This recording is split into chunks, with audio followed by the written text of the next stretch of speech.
This crowd is revved up. It's the first time NBC's Sunday Night Football has come to Houston. It's the first time the Texans have been on this package, and they are ready. Mason Crosby will kick off. The Texans won the toss and elected to receive. And back to receive is Keyshawn Martin, who becomes their new run back guy. Trendon Holiday had been the man. They cut him this week. He's in Denver, so we'll take a look at the Michigan State rookie as he collects it at the goal line. And it's buried up at the 19 by Robert Francois as we take a look at the Texans starting offense. Matt Schaub, Virginia. Arian Foster, University of Tennessee. James Casey, Rice University. Andre Johnson, the U. Kevin Walter, Eastern Michigan. Owen Daniels, on Wisconsin. Dwayne Brown, Johnson Elementary, Richmond, Virginia. Wade Smith, Wallace Elementary, Dallas, Texas. Chris Myers, Howard Drive Elementary. Antoine Caldwell, Roll Tide. Derek Newton, Carver Middle School. Oh, next week we'll be down to preschools. Arian Foster is the running back from the 19-yard line on first down. Off the play fake. Schaub excels at play action, but this time the secondary does its job, and he gets taken down at the 17-yard line by C.J. Wilson. So despite not having Raji in there, they start with a sack. Well, one of the things you see out of the Texans is they do a lot of maximum protection. Just two guys out in the route and really nobody there. Working down the field, Andre Johnson not there, and had to pull it down. Quickly to the line on 2nd and 12. Schaub has to back away and then throw it away. So a good start for that Packer defense, especially with Raji out. Schaub has won 9 consecutive games going back to last season. He won his last 4 last year, then suffered a foot injury, had foot surgery, and couldn't make it to the playoffs. And now he started 5-0. Schaub originally with the Atlanta Falcons, where he backed up Mike Vick in the middle of the last decade. Gary Kubiak brought him over and signed him when Kubiak came here a year later, and he has been outstanding. Ben Tate is now in the backfield, flanking Schaub on 3rd down and 12. And they're going to give it to him out of the shotgun. And he'll be a little shy of the first down. He picks up 10. M.D. Jennings, so much a part of that Fail Mary play in Seattle a couple of weeks back, makes the stop, 4th down. Well, impressive beginning for this Green Bay Packers defense. They somehow talked him into throwing the ball on the first 2 downs and then running on 3rd down, but a 3 and out to start is exactly what the doctor ordered for the Packers. The left-footed kicker Donnie Jones to send it down to Randall Cobb, who runs back punts and kickoffs, and we'll see a lot of action at wideout tonight. And Cobb pulls it into the 24-yard line, coming straight up the middle, and brings it back to the 33 as we take a look at the Green Bay starters. Aaron Rodgers, California. Alex Green, Hawaii. Jordy Nelson, Kansas State. James Jones, Sound Lake State. Randall Cobb, Kentucky. Jermichael Finley, the University of Texas. Marshall Newhouse, TCU. TJ Lang, Eastern Michigan. Jeff Saturday, the University of North Carolina. Josh Sitton, Central Florida. Brian Balaga, Iowa. Jeff Saturday, all of those years at Indianapolis, snapping to Manning, and there's Watt telling the crowd to get into it, and you won't miss him tonight, number 99. Rodgers will start from the shotgun. We figure to see a lot of shotgun tonight. And the inside handoff goes to Alex Green, who has to take over now as their primary running back. Short gain, 2nd and 7. No huddle. Now, one thing the Green Bay Packers wanted to do is pick up the pace. They are thinking that they have been simply too slow this season. They want to get it going. And again, an inside give. We were talking to Rodgers last night about shotgun, about the running game, about Alex Green, who has played very little. Last year, ACL. This year, 2nd year out of the University of Hawaii. But he's got to take over right now. James Starks now comes back. We'll see John Kuhn. We'll see Brandon Sane as well. But they'll do a lot of running out of the gun. 3rd down and 5 now from the 38-yard line. And Rodgers' first pass is hauled in by Jordy Nelson. Jonathan Joseph, the left corner, takes him out of bounds, and a third down conversion to move the chains. Well, that had a little chance of being a problem there. They had some issues with these back shoulder throws last week, and Aaron left that one a little bit inside there, but protection good enough for that quick throw. From the 47-yard line, they give it to Green. Big hole over the right side, and Green will pick up 7 yards, taking it to the Houston 46-yard line. One of the things that the Packers wanted to do in this no-huddle hurry up is get the Texans into their nickel look. In other words, their 4-man front instead of their 5-man front, and run at that. And every play out of no huddle to this point, and that pass is dropped a little bit behind Cobb.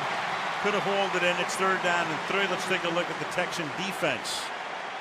J.J. Watt, Wisconsin. Sean Cody, USC. Antonio Smith, Shaolin Temple. Brooks Reed, University of Arizona. Tim Dobbins, Glencliff High School. Brady James, LSU. Connor Barwin, University of Cincinnati. Kareem Jackson, University of Alabama. Danielle Manning, Abilene Christian University. Glover Quinn, North Pike High School. J. Joe, Rock Hill. And a 3rd and 3. That's James Jones getting free, beating Jackson down the left sideline, but the pass is not there, and it's 4th down. Oh my goodness, they missed one of these last week too, just simply wide open. A beautiful move by James Jones, and Aaron Rodgers missed again. A lot of times, Al, on those double moves, the receiver can't get up to speed quite as fast. What a blown opportunity that is. Perfect example right there as Tim Mastay comes in to punt from midfield. Flag is down, our first of the game. And for the moment, Green Bay will down the ball at the 2-yard line, but we'll take our first look at Jerome Boger tonight making the call.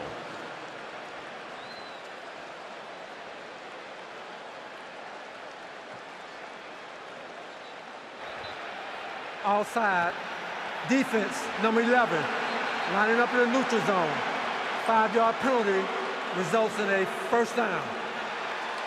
Well, isn't that something, with the rookie DeVere Posey giving them a 1st down after the Packers had downed the ball inside the 2-yard line.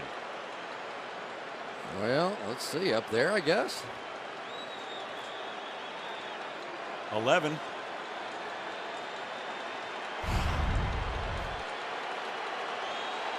You know, interesting. Well, they called it, and for the Packers, they keep the ball. Had there not been a penalty, the Texans would have been backed up to their own 2-yard line after a near perfect punt. So now Rodgers gets another shot. They start from the 41 this time, out of the shotgun.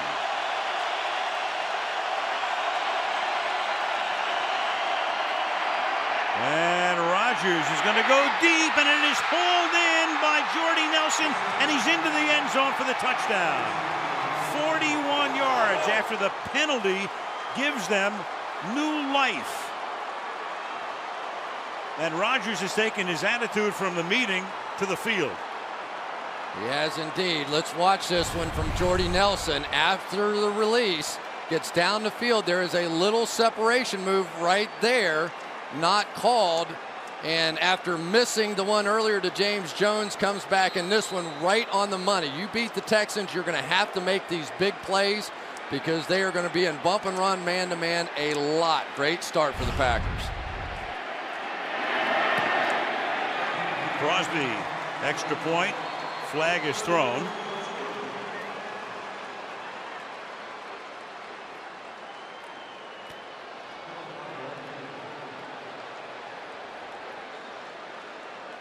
In fact, 3 flags are now down on the field.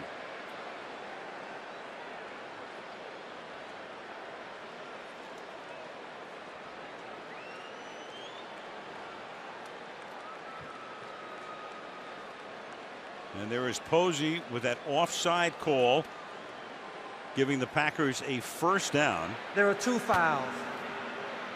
Offside, kicking team, number 38.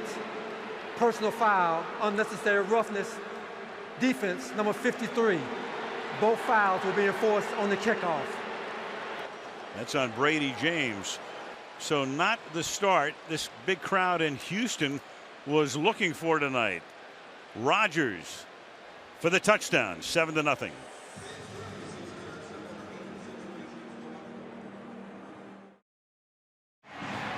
Aaron Rodgers, meanwhile, throwing the touchdown pass. The kickoff comes from the 50-yard line, but it's going to be run back by Keyshawn Martin. So after the penalties, the kickoff from midfield, and Martin will run it back to the 15. Let's go back to the penalty, which made it first down after a 4th and 3 punt. Right here's the line, and DeVere Posey, the guy on the end of the line of scrimmage right there in the neutral zone, and that leads to this.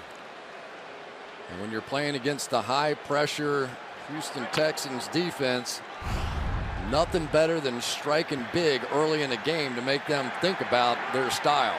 Arian Foster goes in motion, so Schaub with an empty backfield from the 14-yard line, and Schaub will throw it outside, and that's taken in by James Casey, who can play fullback or tight end or H-back, tackled by DJ Smith, and a first down for the Texans.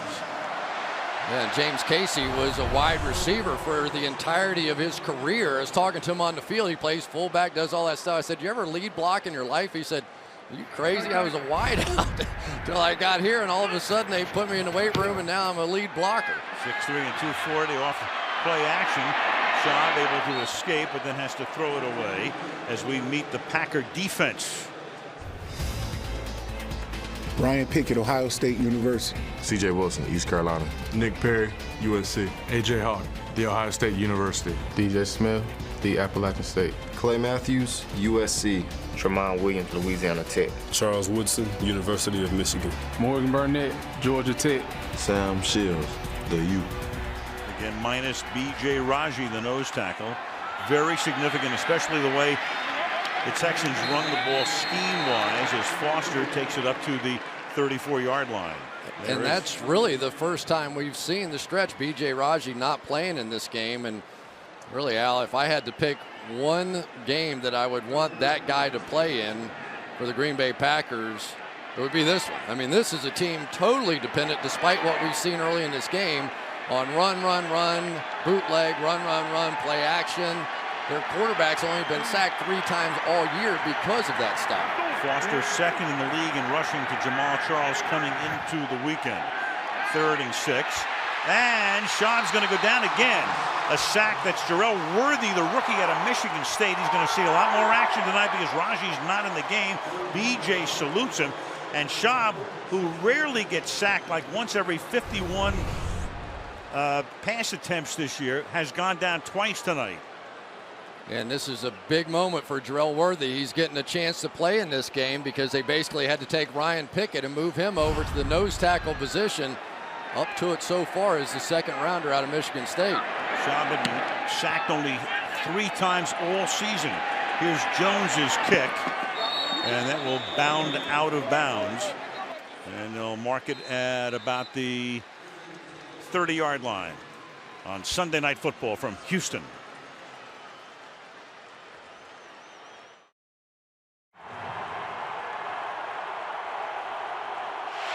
So, rough start for Schaub. And this is Cobb. And he will take that pass from Rodgers and pick up about 9. He's tackled there by Bryce McCain.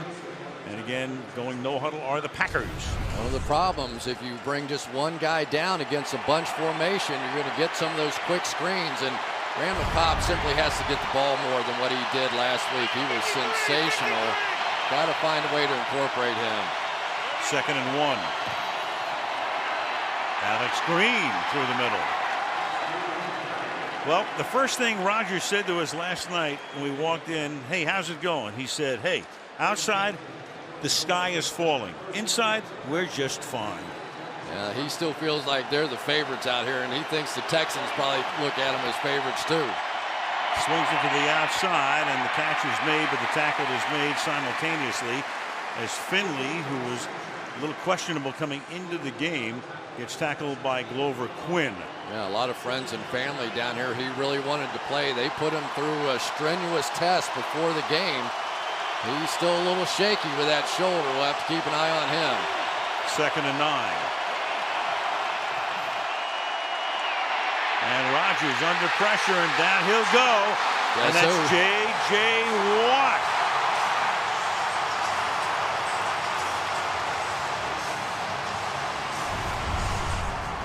Just a little stunt around this way, but coverage sack here. Watch Rodgers, nowhere to go. He just kind of runs into the sack. He tries to escape. Can't blame T.J. Lang. Good job on the outside with these receivers, and tell you, with some of that stuff, that's where Greg Jennings used to shine, and Rodgers was very open about the fact they miss him.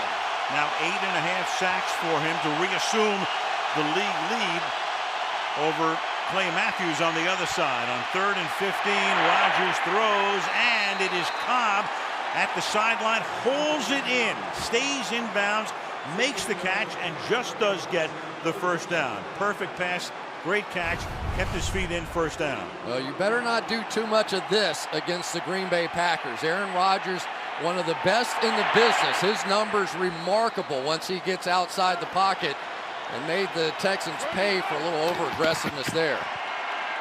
And now it's Green as they go back to the no huddle after the 3rd and 15 pickup halfway through the quarter. Green Bay on top 7-0, and one big difference for the Texans last year was when they brought Wade Phillips in to be the defensive coordinator. A tremendous improvement. 9 points per game better under Wade Phillips than what they were the year before. 2nd and 9. And Rodgers is going to go deep, and a little too deep for Jordy Nelson. That time Jonathan Joseph with him again. It'll be 3rd down and 9 for the Packers. Well, Jordy Nelson this year hasn't come up with all the big plays that he did a year ago. It's a little different being the number 1 receiver instead of the number 2 receiver. And he's getting away with a couple of little shoves on the end of some of those routes.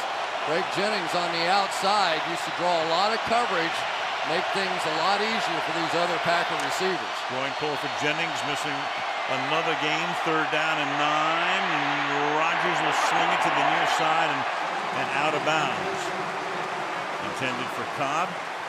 Well, Allen ball covering. Excuse me, Al. This back shoulder stuff has been a little bit of an issue for the Packers. Got one intercepted, another one almost intercepted. It's so much their bread and butter of their offense. They run a lot of the streak routes, and then they just go back shoulder off of it. That's the, all right, here we go, back out of there, and people are just sitting on it right now. Match day to punt. And the rookie Martin is going to let it go, and that ball will be down at the 3-yard line. So a good punt by Mastay to pin the Texans deep. 7-0 Green Bay.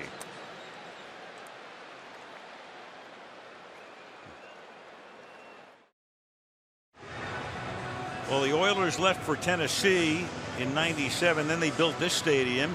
The Texans came into the league in 2002, and there was their first head coach, Dom Capers, who was here for 4 years.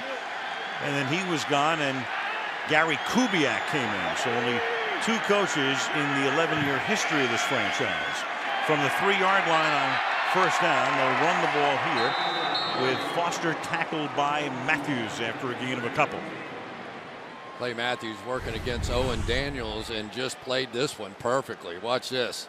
Comes up the field, stuffs him back inside to make the tackle. And boy, you sure thought coming into this game, especially with B.J. Raji being out, that the running game might just explode for the Texans, but so far they haven't done it much, and when they have done it, it hasn't worked. The better side of the line, obviously, for the Texans is the left side. They figure to run that way more often than right. Off the play fake, the pass is caught and taken to the 9-yard line by Owen Daniels. He's tackled by Tremont Williams, who actually had a chance to play with the Texans when he first came into the league, but they waived him and he wound up at Green Bay. It'll be 3rd down and 4. Well, here's step 2 of this offense, where they come back and they go stretch play the 1st down, and then you go bootleg off of it. It's remarkable how similar their passing game looks like their running game. They do the exact same thing with their running game when they make a play, then they play fake, exact same thing with the passing game. Brought a lot of Shanahan's Denver offense here. It would figure with Kubiak on Mike's staff, and you got a flag here for a false start. False start. Offense, number 76. 5-yard penalty. Still third down. Dwayne Brown, left tackle, and he's a good one. 50 out of Virginia Tech. Their two best linemen would be Brown and the center, Chris Myers. Now here's where you have to be a little bit careful, though. Now you know what's going to happen. Dom Capers might try and go put some points on the board with his defense. Pressure likely here. Looks like from the top of the screen. Last year, very proficient with the Packers in takeaways. And the pass is caught, and that's Andre Johnson, who's able to get away and pick up the first down. So the veteran beating Tramon Williams, Andre Johnson, drafted in the first round in 03 in his 10th year as a Texan. Yeah, Andre Johnson right up here. Maybe not as explosive as he once was, but I've seen him be much more physical here lately. He seems to really enjoy against some of these smaller corners, just pushing him around, not illegally, but just getting physical, getting the separation. Huge play to get him off the goal line. Johnson at 6'3" and 230. First down to the 17-yard line. They run that left side again with Foster to the 19-yard line. Look at this, leading the league. Arian Foster a couple of years ago led the league in rushing. May do it again this year. He's second right now. Schaub in 09 led the league in passing yards.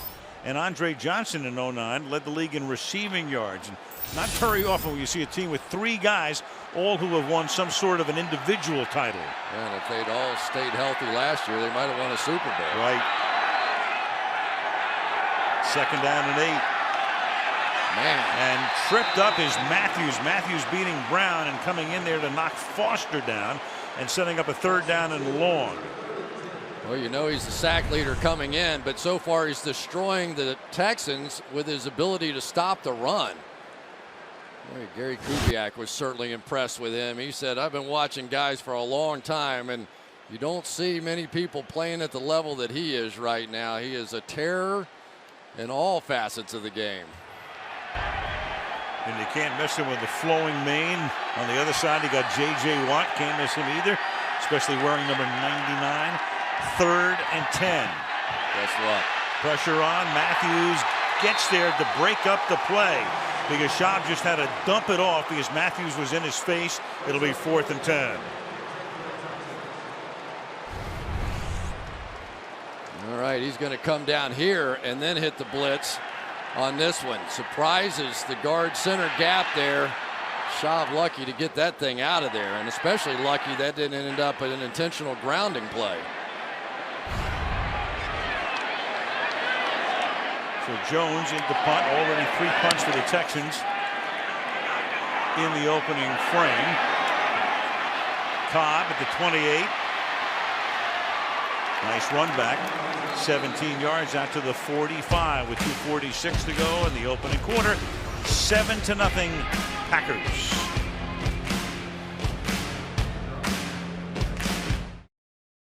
There's Matthews. There's Watt.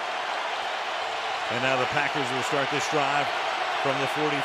Rodgers out of the shotgun, as he's been most of the time through the first quarter tonight. Faking the give, trying to escape, which he does, and then throws and connects to Cobb. And Cobb will pick up a first down to the 31-yard line. Kareem Jackson able to knock him down, but Rodgers able to get away in the backfield. Boy, how good is this by the league MVP from a season ago? In trouble, scrambling around, Connor Barwin all over him, and then hits the huge play down the field. 24 yards, and one of the backup linemen, Tim Jamison, is the man who's getting attention on the field.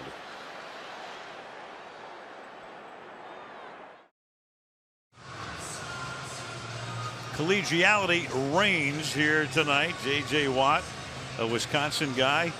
Aaron Rodgers, of course, a California guy, and now a Wisconsin guy. And there's Watt with his little salute to Rodgers and his own salute. The discount double check got thrown away there.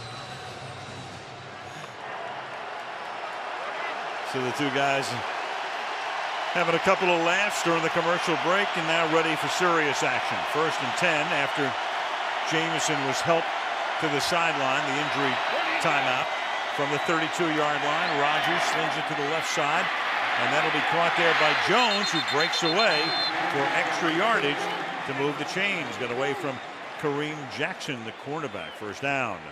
Well, if the Packers receivers can win one-on-one battles, they're going to be there all day. I mean, with the way that the Packers are aligning with everybody in the backfield, it is, a third of the field over there for James Jones and Jordy Nelson. All you got to do is win. They actually are going to spot the ball a little short of the 22-yard line, so it'll be 2nd down and inches. And they give it to Green, and Green does pick up those needed inches to the 21-yard line as we're under 2 minutes to go in the opening quarter. Al, one of the things that really is looking unusual, you see this 4-man line. Typically, when you play the Texans, they're going to have 5 guys across the front, counting those outside linebackers. The Packers felt like that opened up more space for them to run the ball out of that look, and they're taking advantage of it. From the 20-yard line, play fake. Rodgers has to scramble away, gets out of the pocket and throws it away. Chased by the outside linebacker, Brooks Reed. Just a completely naked bootleg here, and you're counting on a young player to come down the line, but he reads it perfectly. Nobody out there to block him, and the quarterback knows you better get your head around fast, because if you don't fool Brooks Reed, you got to get rid of it. 2nd and 10.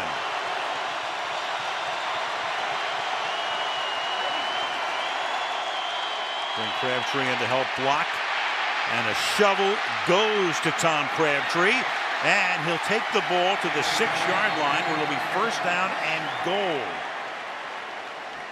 MVP's looking a little bit like the MVP here, isn't he?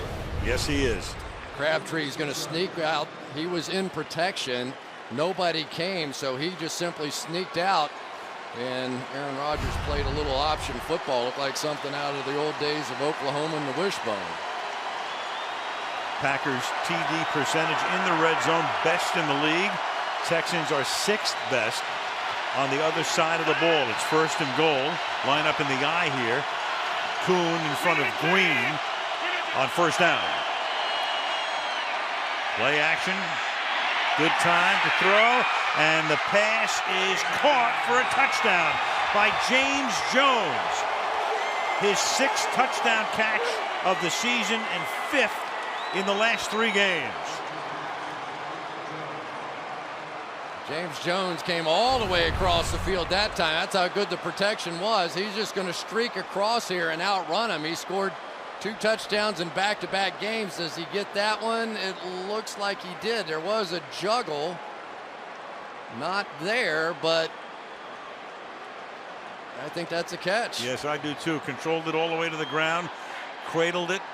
All scoring plays reviewed upstairs before it can be made official. And Boger gets the word that it is good. So Mastay for the extra point. And the Green Bay Packers, who blew that 18-point lead last week, come into Houston snarling. And they look like it. 14-0.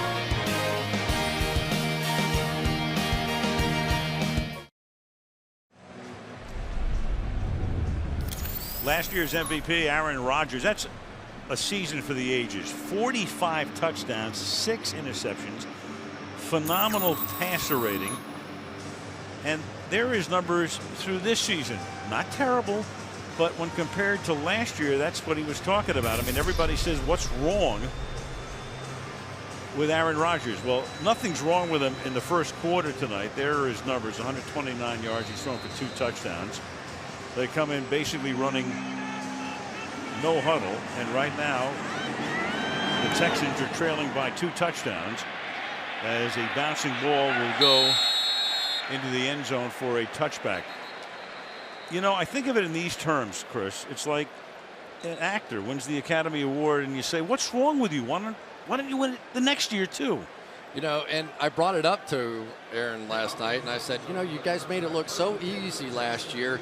And I started to say something out, and he jumped on that like a leopard, didn't he? He was like, it's not easy to go 122 quarterback rating and set all the records that we did. It's not easy, and we're being held to that standard. Well, compare what we're doing to anybody else. It's not easy. I'm like, okay. Here's Aaron Foster. Not easy. You got him stirred up? Yeah. He was stirred up anyway. Loss of 1, 2nd and 11, and that's going to take us to the end of the first quarter. I'll tell you, the story so far has been the Texans' inability to get their running game going. The Packers have just swarmed them. Green Bay leading by a score of 14-0. And Sunday night football from Texas continues after these messages.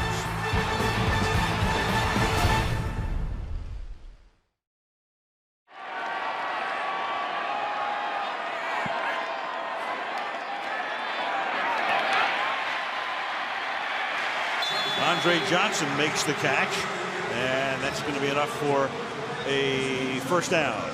Gain of 11 as we start the second quarter. Al Michaels, Chris Collinsworth, Michelle Tafoya in Houston. Be interesting to see if the Texans and Andre Johnson a little shot to the nose or something, but whether or not they can stay with this running game. Nobody has been more consistent staying with the run than this team, over 30 carries per game in every game. And before that graphic goes away, let me just make mention of the fact only 6% of the time coming into the game have the Texans trailed, and now they're trailing 14-0 through the quarter. You got a flag here after Foster takes the ball out to the 36-yard line.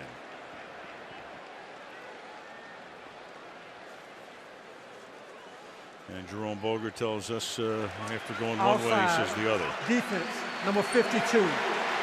5-yard penalty. Replay, first down. That's Clay Matthews. Watch Wade Smith right here and the block that he does on Ryan Pickett coming down. This is why a lot of teams just simply hate playing against the Texans in this stretch play. They are going to torture those down linemen. It's a legal block. You're allowed to come down and block as long as you get that head in front, but it is something that keeps defensive tackles dancing. Andre Johnson went out. Now he's back in. First down and 5. And falling down was Arian Foster. And you've got Nick Perry who goes down. So with all of the injuries they have with Raji leading that charge, and now you got Nick Perry, who's the rookie outside linebacker, #1 draft choice out of the University of Southern California, holding his knee, and that's enough to get Mike McCarthy to come out to take a first-hand look. Well, Perry was able to walk off under his own power. Walden comes in to spell him. Second down and 4 now.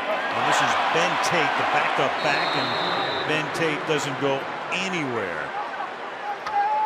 Ryan Pickett is right there, the 6'2", 340-pounder, 12th year in the league, former St. Louis Ram. Now this field is kind of an interesting thing, and there's Nick Perry over on the sideline, and you could see when he got blocked and then tried to reestablish that left leg, kind of slipped. But they bring in trays of grass. They're like 6 foot by 6 foot, and there are little seams out there.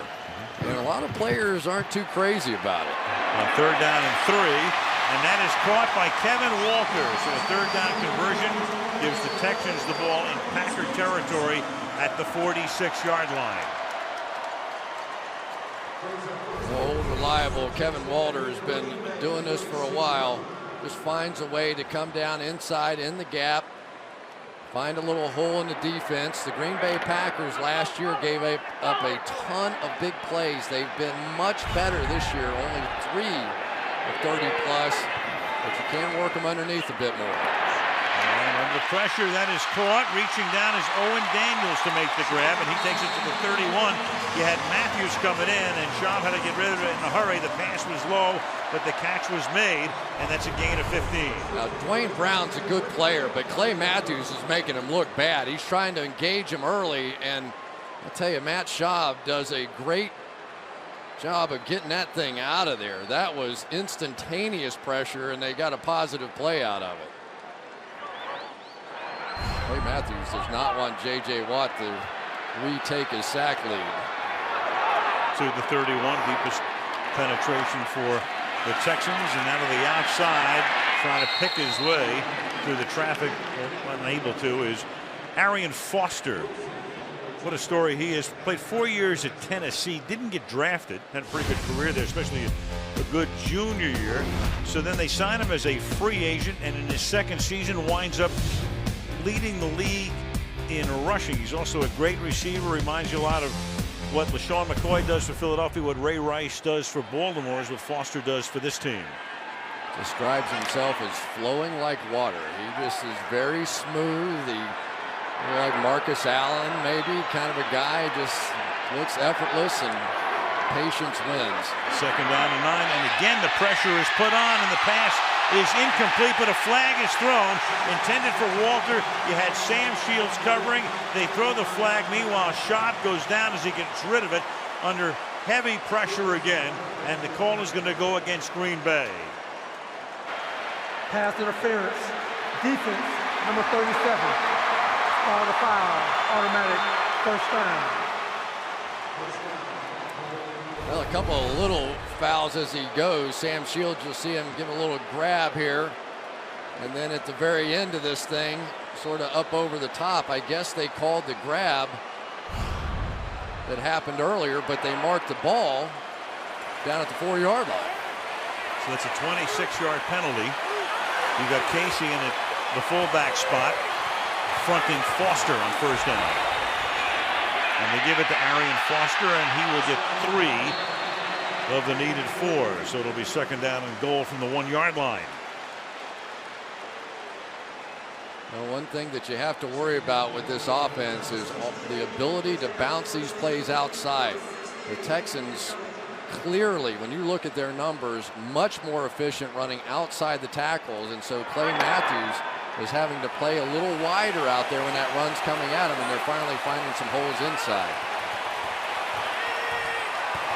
Second down and goal, and to the outside and into the end zone goes Arian Foster, flowing like water for the touchdown.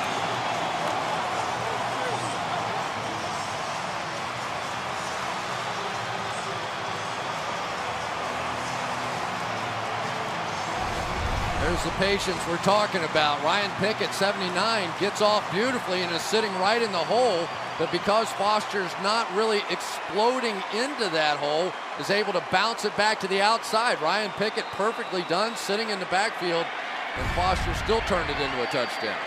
Shane Graham for the point after.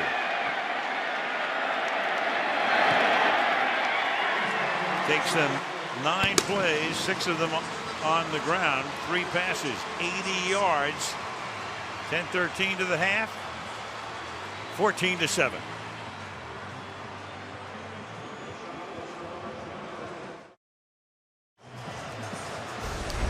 The Texans awarded the franchise as the 32nd team back in '99, and then they started up in '02. Dom Capers was hired as the first head coach. David Carr was the first pick in the '02 draft. And then Gary Kubiak came in as their second head coach. Mario Williams, recall, in '06 was their #1 pick. And everybody thought they should have picked Reggie Bush, but it turned out to be pretty good.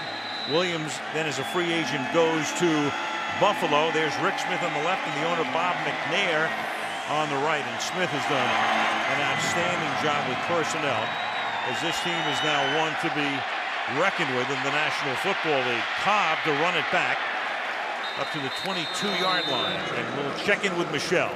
Al, a couple of injuries to update you on. Texans backup defensive end Tim Jamison. He was carted off the field, as you saw, after athletic trainers looked at his right foot and ankle. They've determined he is out with an Achilles injury. As for linebacker Nick Perry of the Packers, he is questionable because of a left knee problem. They have not yet ruled him out of the game, Al. All right, thank you, Michelle. And I guess that's the best you could ask for, because when Perry went down, it looked like one of those ACL deals. But there he is, up and about, and we'll see if he can return. From the 22 now. First down.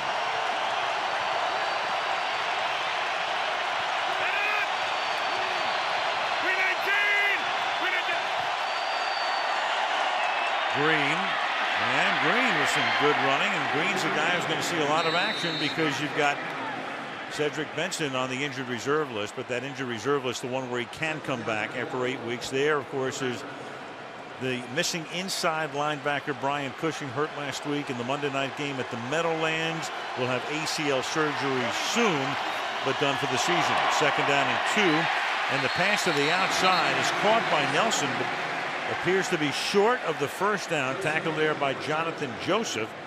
And Boger taking a look at the change, and they'll mark it as a 3rd down and inches.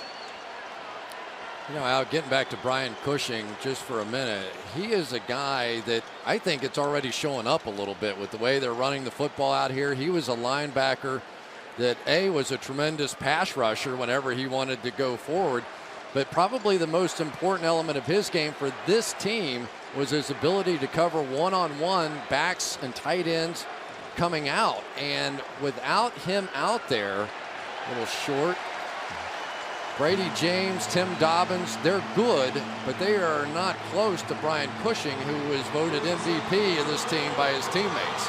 Only good news about that is both Dobbins and James have played under Wade Phillips' systems. Dobbins in San Diego and Wade was the defensive coordinator, and James in Dallas when Wade was the head coach. But this is Brady James kind of football right now, this short yardage stuff. He is a guy that loves coming downhill and being physical, understands what's going on. The signal caller now, this is the way he likes to play football here. 3rd and inches. Green is the running back. Rodgers will keep it himself and will be able to angle his way over left guard. It looked like he'd be initially stopped, but just kept on leaning, and apparently has picked up the 1st down. And has. That's called running to darkness right there. There's only one guy over here, and he ran right at him. I thought he was going to go the other way, and he got it anyway. Stopped initially, but kept on moving forward. Has the 1st down. Comes up in the gun now with 8:45 to go in the half from the 32. And this is Green, and Green gets tripped up just past the line of scrimmage. Tackled by Brooks Reed. Well, if you're wondering why they're running so much, here is a safety, Glover Quinn, right here. So they're constantly running at him. They're double teaming the defensive tackle in front of him and then forcing Glover Quinn to make a decision. Does he go left or right? That time he went to his right. Back goes the other way. 2nd and 10.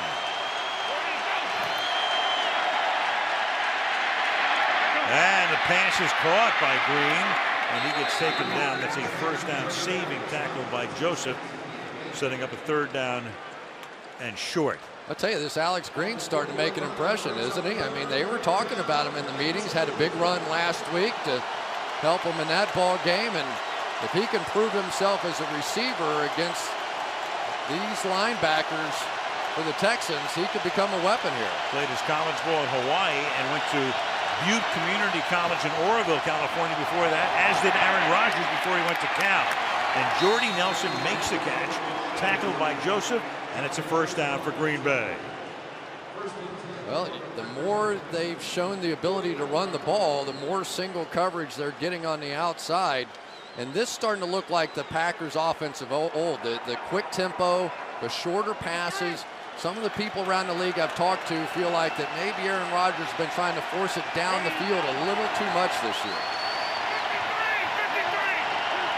Green Bay with 18 passes and 9 runs. That's about their average, their ratio for the season. 2-1. And that's incomplete, intended for Jones. Looking for the flag, and he gets one because Kareem Jackson didn't look back, and they throw the flag. Pass interference. It's a great job by James Jones. He forced the official to call it. Pass interference. Defense, number 25. Spot of the foul. Automatic. 1st down. Kareem Jackson is going to be in really perfect coverage, but as Jones jumps back through him to get to the ball, you're going to see the hand ends up going up. get the contact. The receiver has the right to come back to the ball. As a general rule, as a receiver, if you're moving back towards the football, you're going to get the benefit of the doubt in this league. 28-yard penalty. Now you got James Starks, postseason star a couple of years ago, who's been hurt, turf toe, and preseason he's in the game. Rodgers will sling it over the middle, and it is Jordy Nelson into the end zone for a touchdown. Allen Ball with the coverage, but there goes Nelson again for his second touchdown of the night.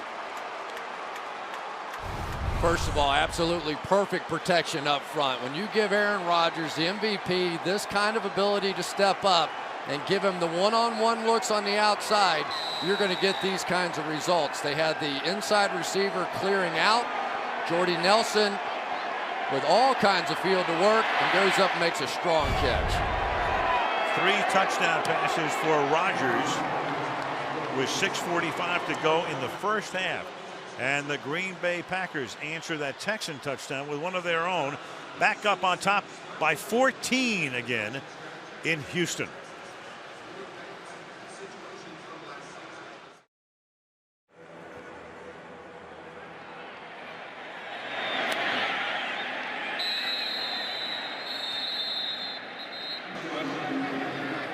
One more look at Rice Stadium. You look at the home of the Owls, and to think that, well, in the old days, you could play a Super Bowl in a stadium that would look like that, with no luxury boxes, no rolling roofs. Yeah, I remember when the Astrodome was the 8th wonder of the world, too. Yeah, right. Now it looks like a toy over there. It does. Well, you drive up to this Reliant Stadium, and the Astrodome looks like a pimple. The ball at the 20-yard line, first down. And that's caught by Johnson, Andre Johnson, and he stays in bounds very close to a first down tackle by Williams. So Andre Johnson, through the years, 5 Pro Bowls. He's on his way to 10,000 career yards.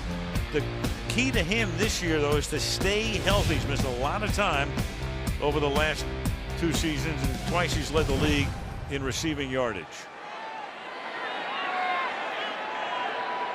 27 more to 10,000 for him. And there goes Foster to the outside. And he'll pick up a first down before running into the Green Bay bench. You know, both of these teams have been playing a lot of bump and run coverage, trying to get some pressure on the quarterback, get that extra guy up to help against the run.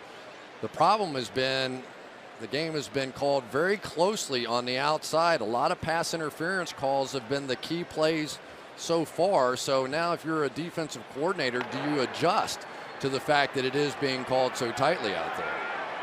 Do you? Not yet. I'm not changing what I'm doing yet, but I might. Second down and 5. And wide open is Johnson this time. They gave him a lot of cushion. Williams did, and he'll pick up the first down with 5.5 to go in the half. Yeah, this is what I'm talking about now. Instead of being up and bump and run, now there's a huge cushion out here. They're playing this far off, so they don't have to deal with you know, that trailing sort of technique where the defensive back is in a tough position.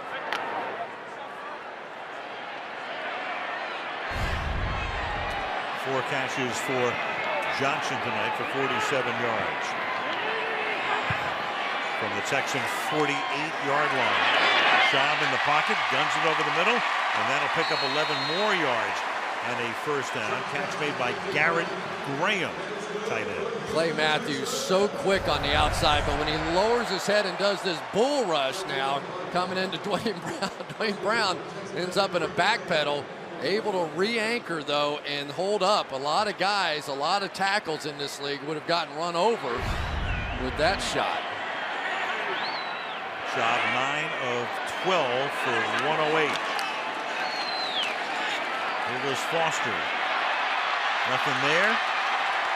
A little bit there. To the 38 he goes. I tell you, one of the most remarkable things I've seen is Charles Woodson playing outside linebacker. That's what he is. He played it last week when there were 2 tight ends, a fullback in the game, and the guy, I don't know what he weighs, 195 pounds, something like that, taking on blocks. has been remarkable. You know the Houston Texans are going to try and come after him. And that is DJ Smith. Oh boy. Linebacker for the Packers with the injury timeout.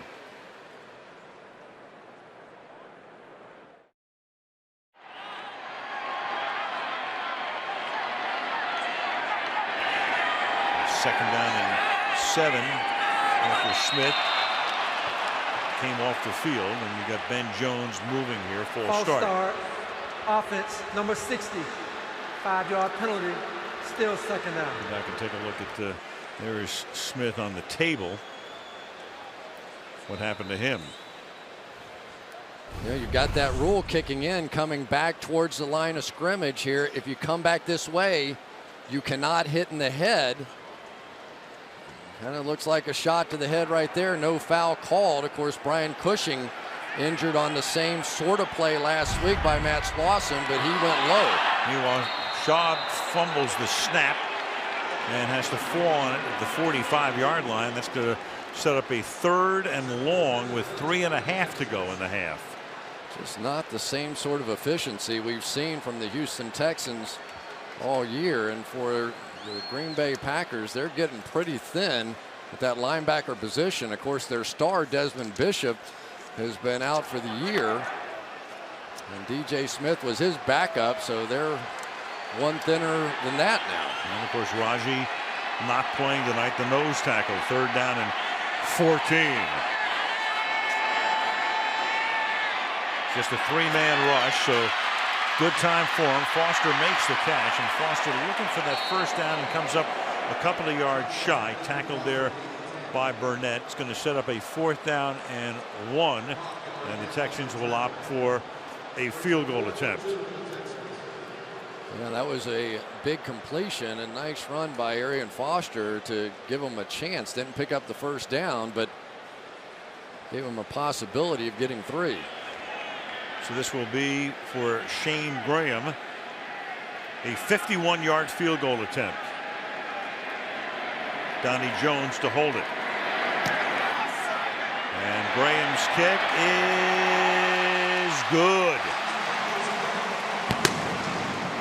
2:15 remaining in the opening half, and Green Bay is on top by a score of 21-10.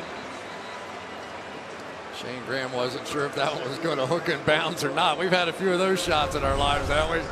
He was giving it the old body language. Shane was started out. He hit it just outside the post just as he wanted it, and just hooked at the last second. Shane Graham started in Cincinnati, has one of the best percentages in league history, and yet he's had a little trouble staying on the team. He's bounced around quite a bit. He's giving it the old phew. Well, the Texans will have to do something tonight they haven't had to do all season long, because they have won 3 games in blowouts by 20, 20, and 24. They've won 2 games by 6 points each, but they had a big lead at Denver. Denver tried to chase them to the wire but couldn't get there. Pretty much the same thing with the Jets last week. Jets got back in the game on a kickoff return, but Houston won it by 6. So here they are in an unusual position, trailing. Mike Turkovac, the line coach, going over things with his troops as Graham will kick off.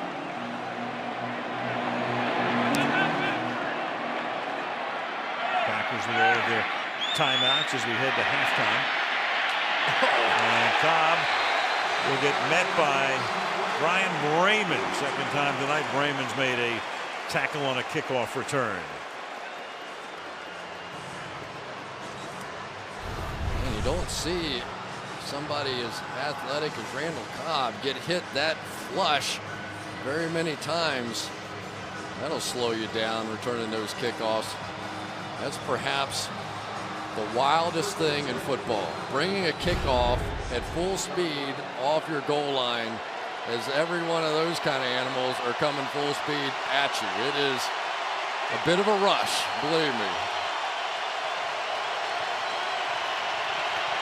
So Rodgers, with a big first half, takes over at the 16-yard line.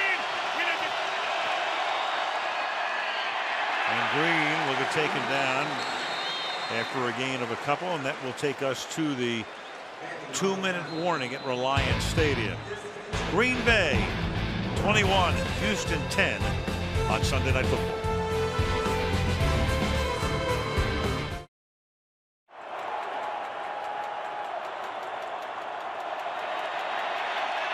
Second and 8 with 2 minutes to go, and that'll be a first down. And stepping out of bounds is Jermichael Finley, playing with a sore shoulder and been fairly quiet tonight. Well, one guy that you know they don't want to see anywhere close to Aaron Rodgers is J.J. Watt, so he's been getting double teamed, and now it's going to be on the rest of these guys to pick up the pace, because if they can block him with 5, it's going to be a big night for Aaron Rodgers. Already has been. From the 29, and Rodgers, who can run very well, a little example right there to the 45-yard line he goes. Aaron Rodgers coming into the game, when he takes off, he can do it, averaging 5.4 per carry. That's a 15-yard gain right there. And J.J. Watt just missed on that one. Came wide, almost looked like a screen pass the other way, and then Rodgers saw it wasn't there and took off.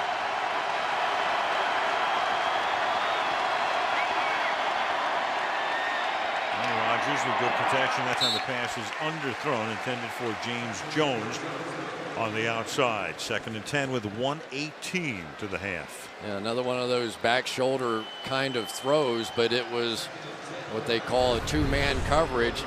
So the corner has no responsibility deep, so he can just ride underneath James Jones and take that throw away. I think Aaron Rodgers just threw that one away.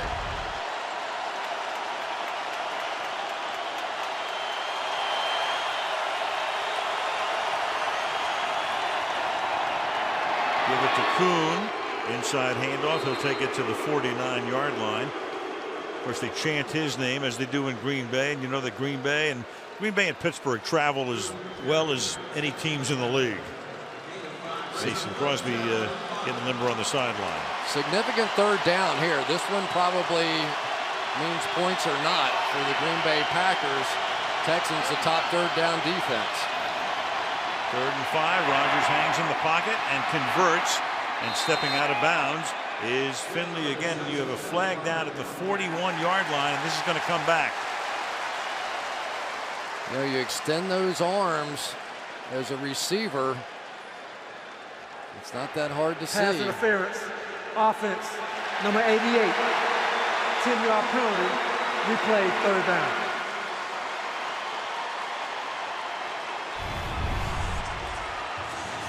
Go right here. Working against Glover Quinn. You see the push, and that hurts. Now you're back and need a play here just to keep from punting the football. 3rd down 15 from the 39 with 44 seconds.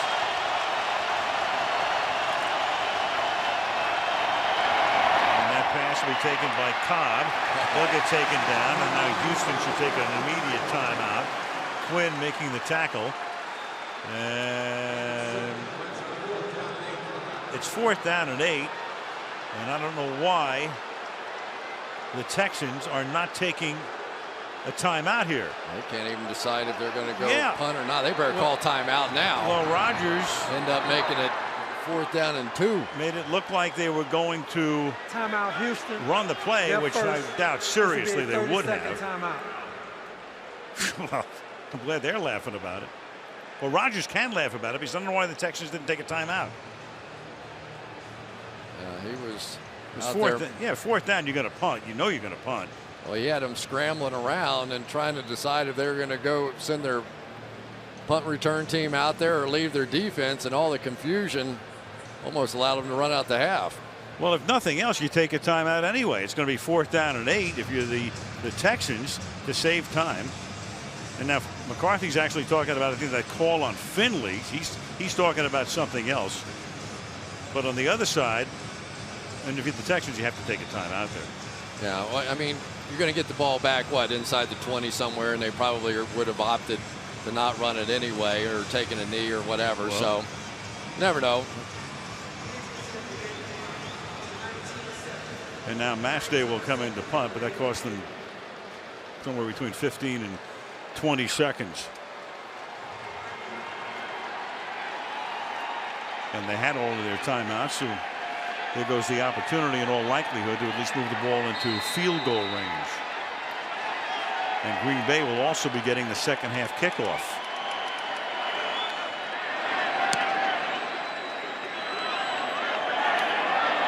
Sean Martin will fair catch it at the 11-yard line with 12 ticks to go in the half, and we go to Michelle. Well, Al, I told you earlier about linebacker Nick Perry, questionable with the left knee for the Green Bay Packers, and now DJ Smith with a right knee, also doubtful. He was carted off the field. It does not look good for DJ Smith.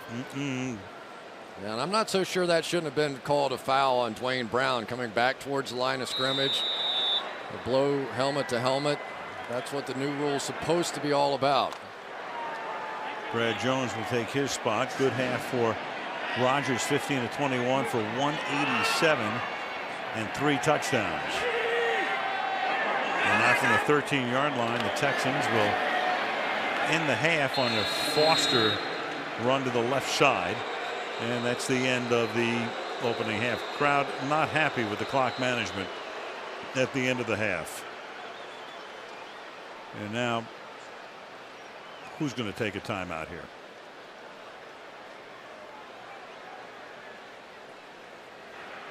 Green Bay has called its first charge timeout. This will be a 30-second timeout.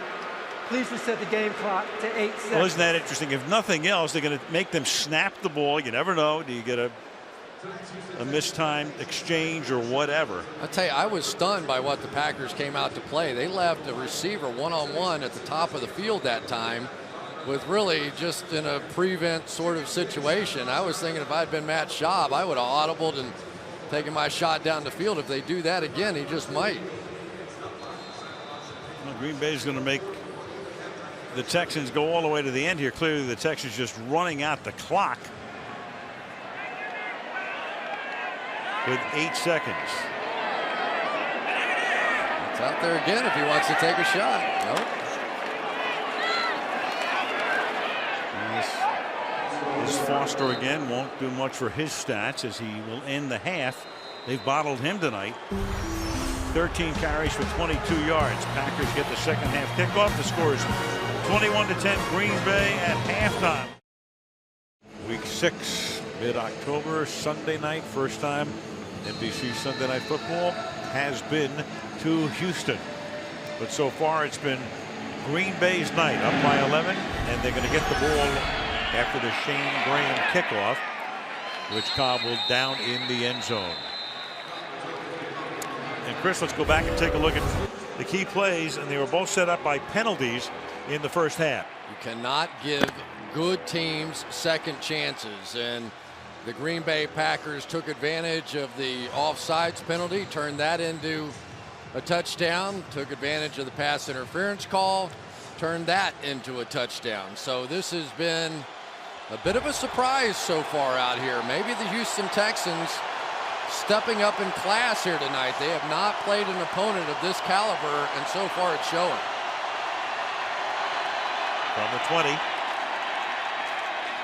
Here's Green. I was thinking, coming into the game that there's a very big game for the Houston Texans, for the franchise. Sunday Night Football, undefeated, taking on Green Bay, but in a way, a bigger game for the Green Bay Packers. Had to have it, and they're playing like it. I mean, this is what good teams do. They had one game taken away in Seattle. They blew a big lead last week, and I'm sure that was part of the conversation at halftime. 2nd and 7.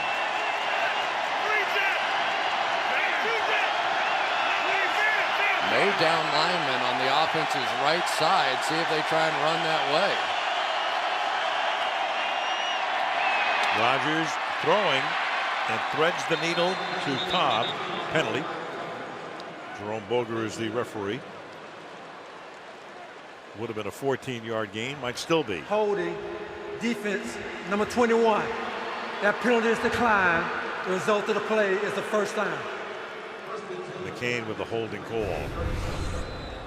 Now Randall Cobb on the outside. Let's see if McCain, there's a grab of the jersey. That's what they're going to call. It has been called very tightly down the field, but that is a good call.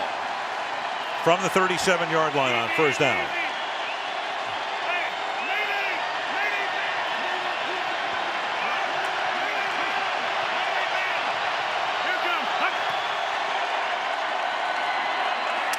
Nothing doing. That's Green. Let's go to Michelle. Spoke to Gary Kubiak at halftime, Al. He said it could be worse. He said the Packers have just been quicker off the ball on both sides. We've got to relax and play. Mike McCarthy told me that the losses of his two linebackers, Nick Perry and DJ Smith, they are both out for the night. They are done. But he said he's got a lot more available. They have 7 more up tonight, Al. And he said this won't affect our defensive game plan. Well, thank you, Michelle. We'll find out about that with Raji also out of the game. And Rodgers dancing, and look at that protection in that time, and sooner or later you're going to find somebody, and this time it's Randall Cobb taking it to the Texan 41 for a first down. Boy, Randall Cobb is a difference maker on this football team, and he's finally starting to get a chance to play. He's going to go out and then back underneath here. The last time Bryce McCain got beaten inside, so he sat off of Cobb by about 5 yards inside and still got beaten to the inside. Protection solid. Nothing doing. Green is tackled there by Watt. Mike McCarthy telling us last night in regard to Cobb, who's now caught 6 for 91. You can't get the ball in Cobb's hands enough. Yeah, and Greg Jennings' absence has been noticeable, and the lack of big plays. But Randall Cobb, one of those guys, you just get him the football any way you can, and he can create big plays. Second and 13 after that loss of 3. Saw that double A-gap blitz coming and checked out and went back to shotgun. And that's the one-handed snap from Saturday, and then it's caught by Jordy Nelson. Always seems to be there. To the 29-yard line he goes, and that's 6 catches for Nelson for 98 yards. Pretty impressive catch, first of all, for Aaron Rodgers. And so far on the outside, Jordy Nelson is just eating up Jonathan Joseph, who also struggled last week. This is the Jordy Nelson we've been used to seeing.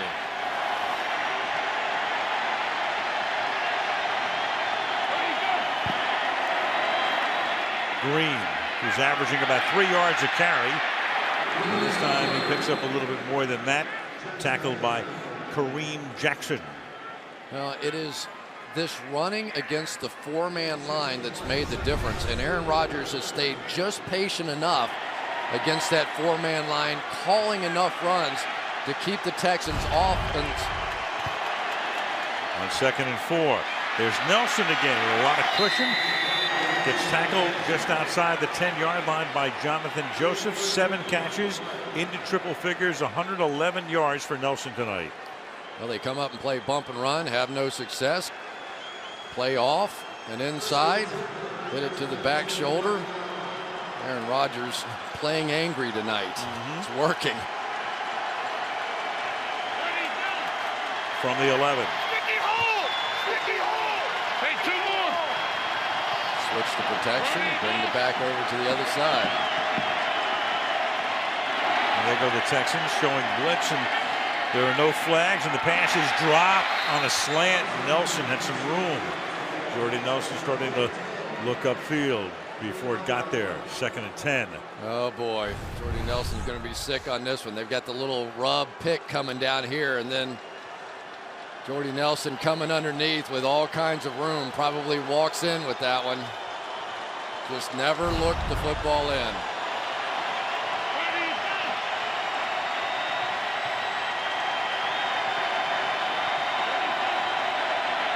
On second and 10, and Rodgers escapes. The flag goes down though, and Rodgers will get into the end zone pending the call here. So Rodgers does his celebration, but let's see who the call is against. Holding, offense, number 74. 10-yard penalty, replay. Hold the celebration. Marshall Newhouse with the holding call. Marshall Newhouse got beat so quickly on this one. He basically had to tackle Connor Barwin coming around there. You can see him with the arm wrapped around his waist, and at the end of this thing, Aaron Rodgers giving it the emphatic championship belt salute, and the fans giving it back to him because they Could see the hold behind him.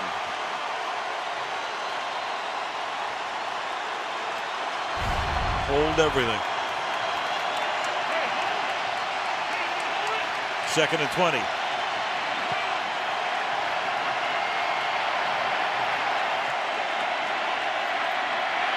Over the middle and incomplete. Dropped by Finley. That's nothing new in Green Bay. Glover Quinn with the coverage on the play. It'll be 3rd down and 20. Boy, it is getting to be an epidemic here for Michael Finley. I know he's got the bad shoulder, and believe me, we've all played with injuries, and it is tough to catch the ball when you're hurting, but he is hurting the Packers with those drops this year and last. Greg Jennings can only hold his head on the sideline. 3rd and 20. And over the middle, and that's knocked down at the last moment. Intended for Finley and knocked away by Glover Quinn. 4th down. Beautifully done by Glover Quinn that time. Gets his head around late and ends up making this play. Right there, perfect coverage. And if he could just make the catch there, might have saved his team a big 3 points. They do like the fact that all of their guys, Danielle Manning, Glover Quinn, Kareem Jackson, Jonathan Joseph, all cornerback types in that secondary, gives them a lot of different options. 39-yard attempt by Crosby is good. There's a flag down here.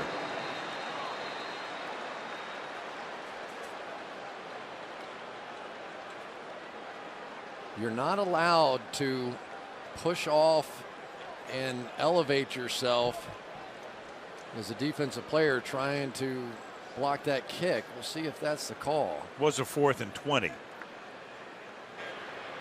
Unsportsmanlike conduct, leaping on the defense, number 98. Half the distance to the goal, automatic, 1st down. A killer because it's a leaping penalty, which goes as unsportsmanlike conduct. It's Connor Barwin. You'll see it here. There he is. Got his hands on the back, jumping up onto the offensive lineman's back.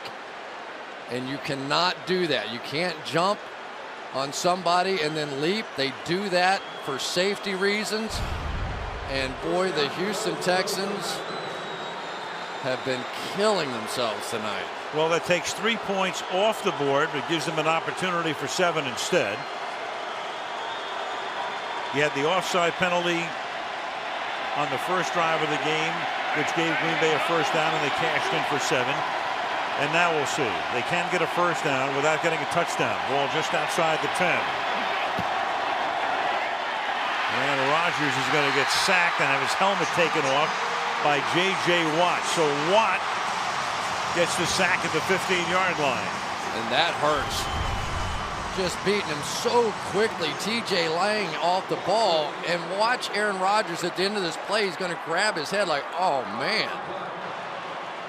Probably trying to protect himself a little bit in case he was going to take another hit. J.J. Watt as advertised so far tonight. 2 sacks for him tonight. Leads the league with 9.5. 2nd down and 14. And Rodgers, with that play clock going down, will take a timeout. Crowd roaring. Green Bay by 11.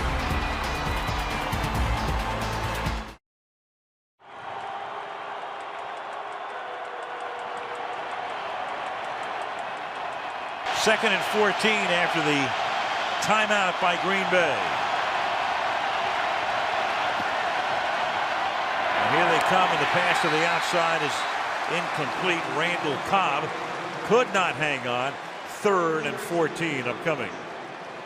I think the Packers have just decided that they're not going to let J.J. Watt beat them anymore. They're going with the double team / triple team. Add a back in there, and not this time. You could start swatting them, but you're not getting there. It's interesting what he was saying about that, right? If he doesn't get there in the first second, he knows he's not. So that's when he starts looking to knock balls down. 3rd down, 14.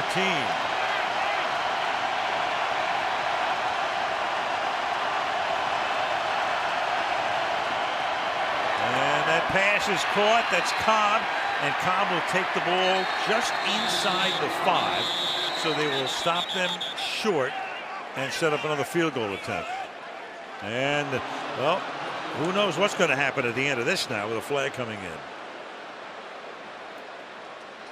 This is against the Texans. Yep. And Jermichael Finley is signaling it is. After the play was over, personal foul, unnecessary roughness, defense, number 38, blow to the head, half the distance to the goal, first down. Danielle Manning, who's been around a long time and you would think would know you can't do it. Bottom of the pile, there it is. All right, now that's great. You're going to fight. You're going to hit him in the head with a helmet on. You know, what does it do? You might as well have given him a kiss. Kiss of death. Oh my, I've never seen a team self-destruct like this. Well, it's first down and goal. The Packers have another shot. Shaw pacing with frustration on the sideline from the 2 now. They give it to Green, and Green will take it to the 1-yard line. So they've got to stop him again. This time it's Manning making the tackle, coming up from the safety spot, 2nd and goal. Well, Danielle Manning fired up, but that's how you should play the game right there, with good hard hits. Boy, oh boy, this is a team that has had everything go their way. Maybe this is just the way they react to being down. I've never seen them play anywhere close to this with the kind of frustration and silly mistakes they've been making. This is the opening drive of the half with 8:20 to go in the 3rd. And Rodgers will throw.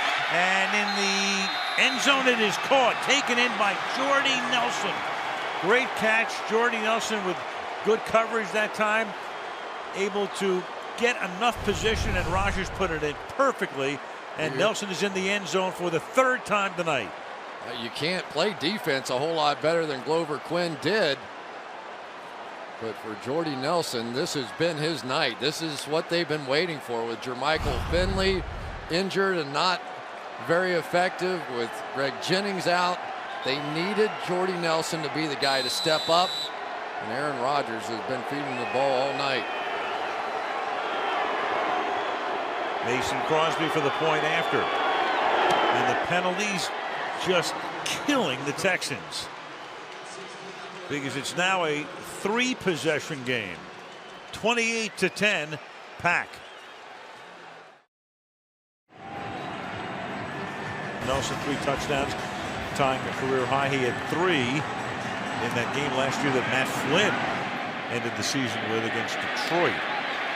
And 8.5 yards in the end zone. Keyshawn Martin's going to come out with it, and the rookie will take the ball out to the 25-yard line. It winds up in the hands of one of his mates with 8:08 to go in the 3rd. 28-10 Green Bay.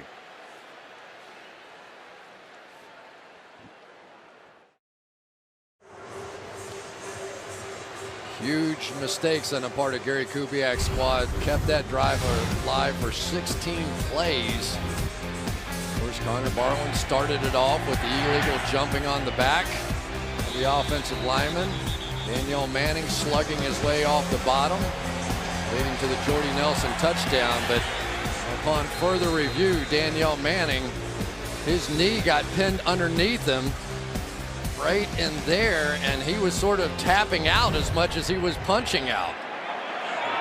Now the Texans, after that 16-play drive by Green Bay, Johnson makes the catch. It's a short gain, and it'll be 2nd down and 8 for Houston. You know, I know you're behind here, and you're probably going to have to throw the ball a little bit more, but you sure would like to see what this defense looks like now without Nick Perry out there, without DJ Smith out there, and BJ Raji. 2nd down and 8. Sean to the outside, and this time he finds Kevin Walter for a 1st down. Sam Shields covering on the play. Half the quarter is gone. 7:32 to play in the 3rd. Packers nowhere close to being ready for the snap of that ball that time. They were just walking around. So now it's the Texans and Matt Schaub trying to pick up the tempo a bit.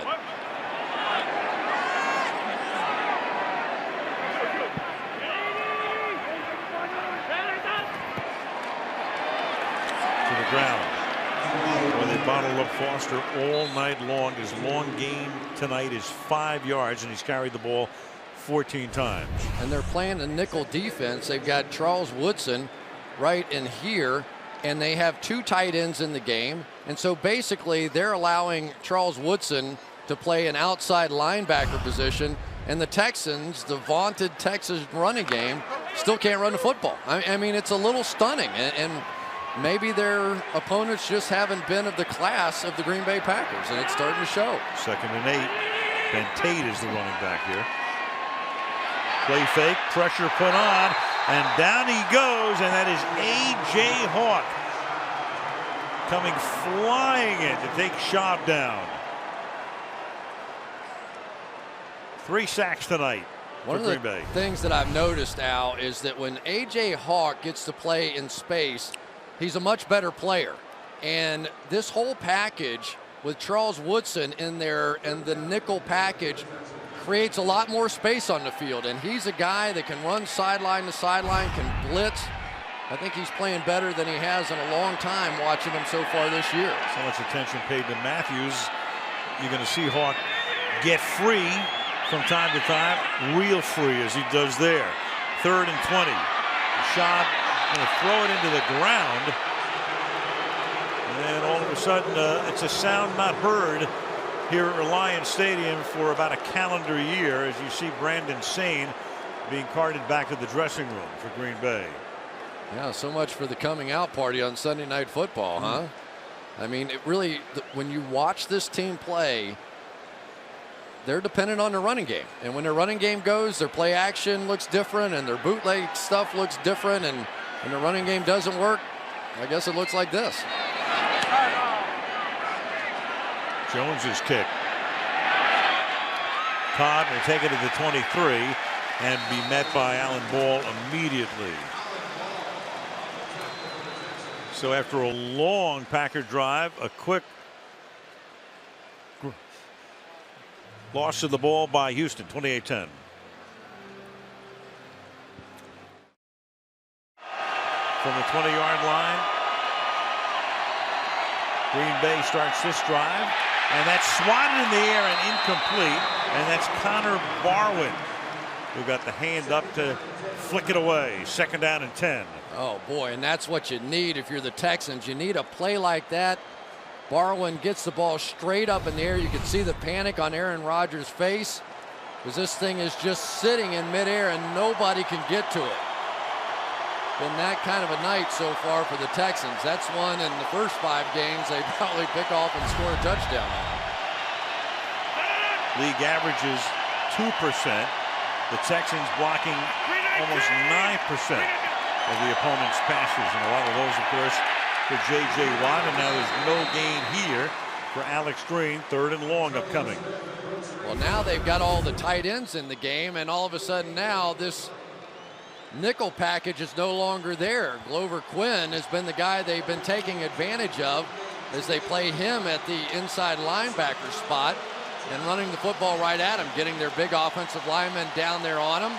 But now as they try to slow down the pace of the game a little bit, not seeing that package, but they are back in it now. 3rd and 10.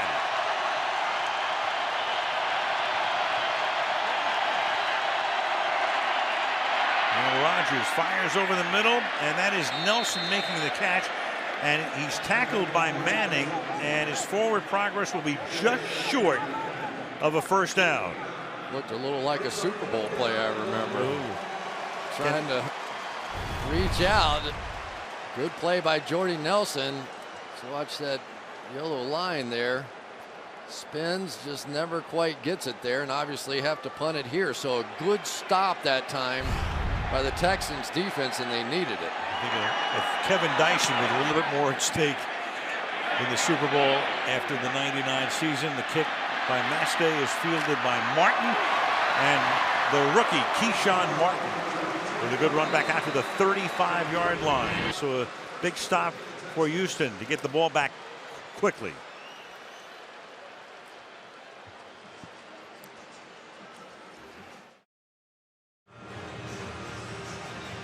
Guys who won the Heisman Trophy most career games in the NFL. Well, the Raiders love to collect Heisman winners. Tim Brown leading that pack. Testaverde, then Marcus Allen, a lot of his career with the Raiders. And Woodson spent 8 years with the Raiders, now in his 7th season in Green Bay. 4:05 left in the quarter. Deep drop by Schaub, who throws wide open, making the catches. Daniels with a lot of room to roam and stays in bounds all the way downfield before he's knocked out of bounds by Tramon Williams. And Schaub comes down the field and says, let's huddle up after a gain of 27 yards. Just a blown coverage, I think, by A.J. Hawk right here. They had man coverage everywhere on the field, and for some reason, nobody picked up Daniels. And a little momentum now starting to shift the way of the Texans.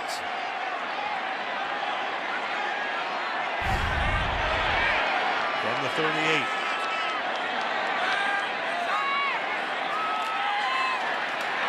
Schaub will throw, and that's caught for a 9-yard gain on a slant by Johnson, tackled by Williams. And this is one of those situations we haven't seen the Texans in very much this year. They have simply been dominant from the beginning. Johnson just the old Indianapolis Colts play, the double in, and let the big guy catch it and see if he can break a tackle. 6 catches for him tonight, 2nd and short. And getting the first down, but falling down after a gain of just a couple is Arian Foster. Yeah, but they're starting to get it going now a little bit. You can see that now if you hit a couple of passes, come back to the stretch play, maybe now some of those bootleg actions that haven't been so good, and maybe they'll start looking like the Texans here.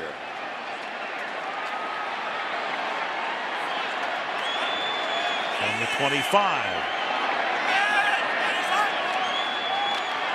Blitz coming. Schaub hanging in and guns it incomplete, intended for Daniels. 2nd and 10. Now, one of the things that they like about Charles Woodson looping in here is you end up with some single blocking on Clay Matthews. So now he comes down inside, and then it's up to Dwayne Brown one-on-one in protection. That time he got it done.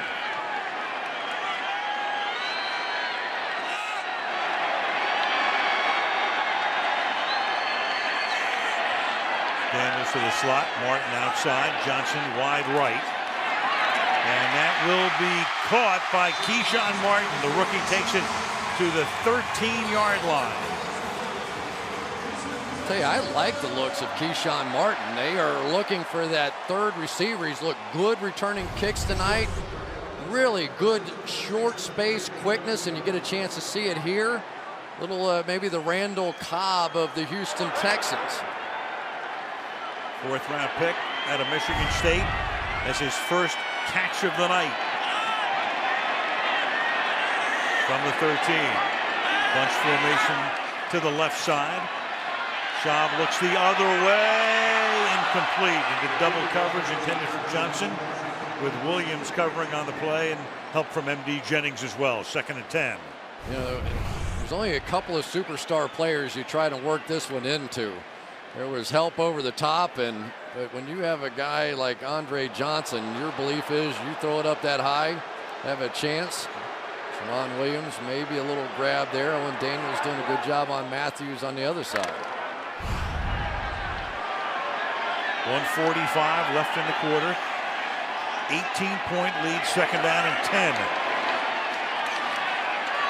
And the pass is caught wide open is the rookie Martin. And Keyshawn Martin. They're signaling touchdown, but the officials say no. The Texans signaling for a touchdown, but the ball will be spotted just outside the goal line. Outside receiver going to come back underneath here. Let's see if he gets into the end zone. Well, you can challenge it if you're Kubiak to say it's a touchdown. It was ruled no touchdown. His knee may have gone down as his body twisted. Remember, it's where the ball is, nothing else. The ball there, not across the line. And he opts not to challenge. They'll take their chances on 1st and goal. Foster is the running back. They give it to Arian Foster, and he's going to get stopped short of the goal line.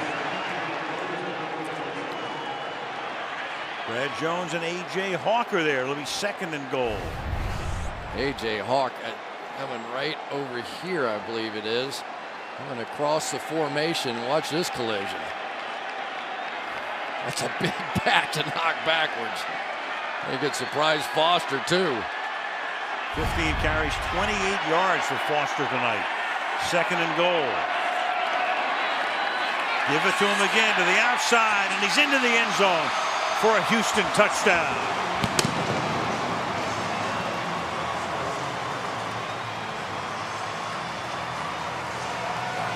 "65 yards, 9 plays, 3 rushes on that drive. It takes less than 4 minutes, and they make it a 2-possession game again."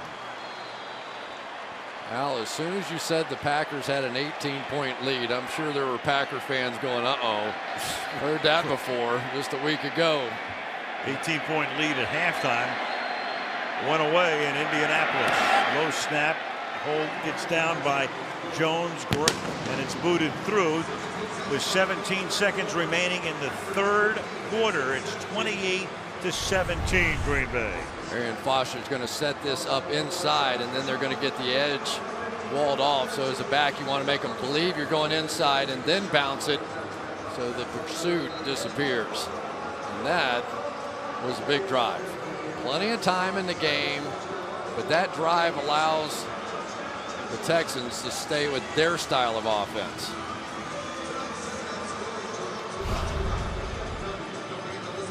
Foster taking a look at his career, undrafted out of the University of Tennessee, then led the league in rushing in 2010, 125 yards from scrimmage per game. That's the best in the league. 3rd fastest to 5,000 scrimmage yards in NFL history. And the only active player with 100 or more yards rushing in the game against the Steelers and the Ravens. You look at him and the Texans in the last 32 games between Foster and Tate, 19 times has a guy rushed for 100 yards. Over the last 32 games for the Packers, the equivalent of 2 full seasons, 100-yard rushing games by a back, 0.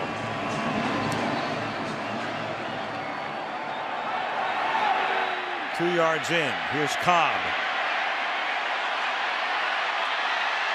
And Cobb out past the 30 with a good run back. And Randall Cobb, the guy that McCarthy says you can't get the ball in his hands enough, sets them up in good shape.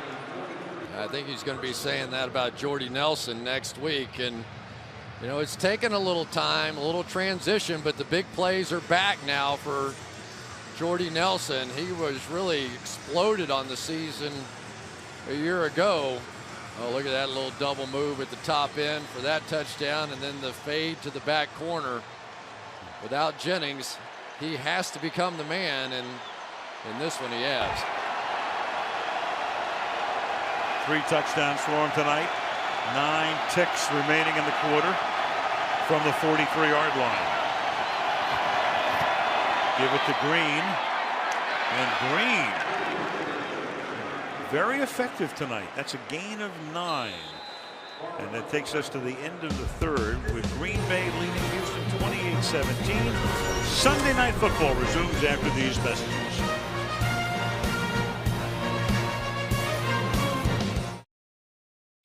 Sunday Night Football.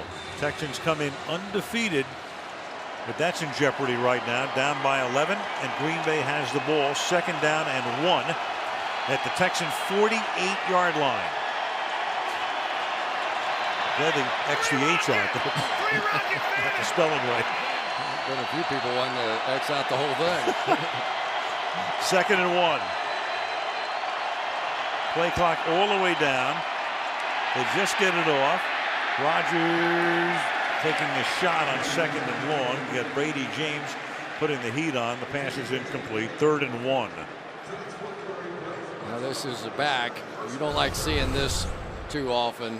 middle linebackers blitzing right there. That means Alex Green's got to come over and try and pick him up, and obviously not his strong suit. But now Wade Phillips getting back to what he was doing early in the game when Rodgers burned him with some deep plays, bringing the pressure and playing the single coverage on the outside. 3rd and 1 against that Wade Phillips defense. Rodgers wide open at the 30-yard line is Tom Crabtree, and he waltzes into the end zone. 48 yards on a 3rd and 1 off a roll. And that's 5 touchdown passes tonight for Aaron Rodgers. Glover Quinn's going to get hypnotized right in the middle of the field. I think that's him. He sees the play fake, gets fooled. Crabtree runs right by him. What a great play call by Mike McCarthy. 3rd and short. Pretended to block for just a second, and Glover Quinn got burned. Give Rodgers credit. He took a big shot to deliver that football.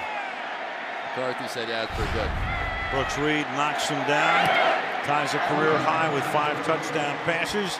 Extra point by Crosby is good, and the Packers on top 35-17 on the road.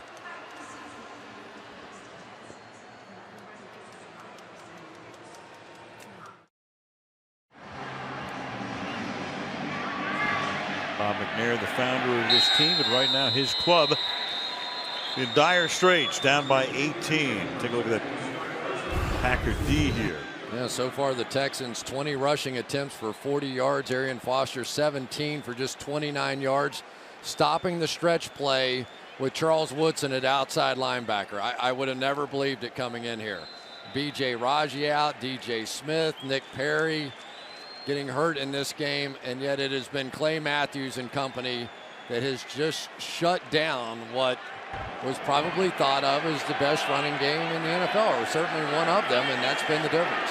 All right, so there's no running game left right now when you're down by 18 with a quarter to go, and Schaub will throw incomplete, intended for Andre Johnson. And they were running outside that stretch play, taking a lot of the old Denver stuff with Kubiak coming with Shanahan's offense. 60% of the runs outside the tackles, highest percentage of the National Football League since 09. 4.5 when they ran outside, and only 3.8 when they ran it inside. But what's really impressed me, Al, is the fact that they've kept them from going to those cutbacks as well. You know, they were very disciplined on the backside of those runs, because so many times that's where Arian Foster will cut back and make his big plays. 2nd down and 10. Schaub throws into a lot of traffic, and it is picked off. Sam Shields gets in front of Keyshawn Martin and intercepts at the 27-yard line. Sam Shields never took a step backwards, just sitting there waiting on this throw. Does he make the catch? Certainly looks like it from there. From that angle for sure. Look at him. He doesn't even go back. There's nobody behind him. If Keyshawn Martin goes deep, there's no help, and he just squatted on the play. Nothing to challenge there. And that will be the first turnover of the game. Maybe the first turnover for Houston, but they have just killed themselves with those earlier penalties. At the 27 now. Rodgers. So thinking about taking time off the clock. Green to the 22, and I go back to what Rodgers said last night. We mentioned it before. How's it going? You know, just as an opener, and he goes, hey, the sky's falling outside the building. Inside, we're just fine. He said, I'm tired of answering questions about what's wrong. He said, there's nothing wrong here. We played a couple of good defenses. And then he was saying, he goes, I guarantee you that not only do we think we're the favorite going into their building, they think we're the favorite going into that building. And I thought that was such a bold statement to make. But as they've come out here tonight, It's exactly what's happened. 2nd and 5 from the 22. Green carrying the load tonight because Cedric Benson is on injured reserve for at least 8 weeks, and he's done a nice job. The rookie, or the second-year man out of the University of Hawaii, and we go to Michelle. Well, also out now is Brandon Sane, the other running back, out with a left knee injury. You mentioned Cedric Benson being out for 8 weeks. Brandon Sane now out. So Alex Green and James Starks are the only running backs. But remember, Starks has that lingering turf toe injury as well, Al. Right, and he's been in very little tonight, Michelle. We saw him for a couple of plays. We've seen Kuhn for a few, but mainly it's been to the air. What else is new? The other thing Rodgers said last night is we have to throw it more, which was an interesting thing to say for a team that was throwing it 2 times for every 1 time they were running it. They measure here. And it will be a first down for the Packers. But I really think Aaron Rodgers has called a masterful game. He has basically tried to find Glover Quinn wherever he's been and been running the football right at him.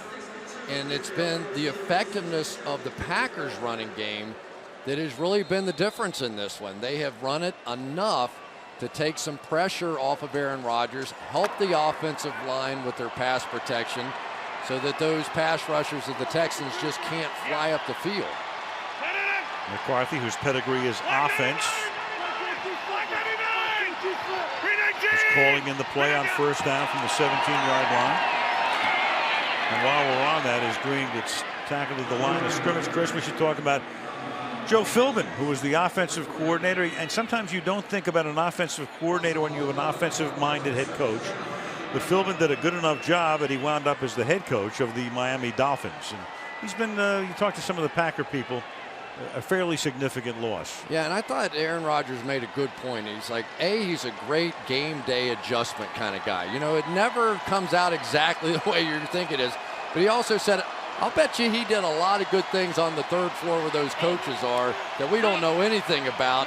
And maybe the Packers are still adjusting to his loss. 2nd and 11, and Rodgers will throw. And is it one-handed? Yes, for a touchdown by Jones. James Jones has now scored 2 touchdowns in each of the last 3 games. 18 yards. Rodgers throws touchdown pass number 6.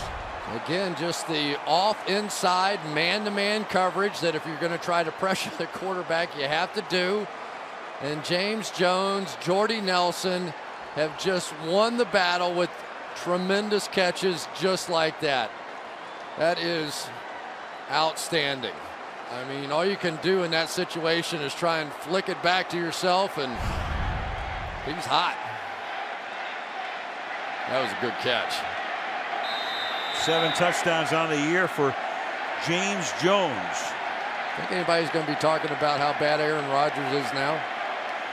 At least not for a week. You know this league. Wow. Extra point is good. 42-17. The Pack is back, at least for one Sunday night.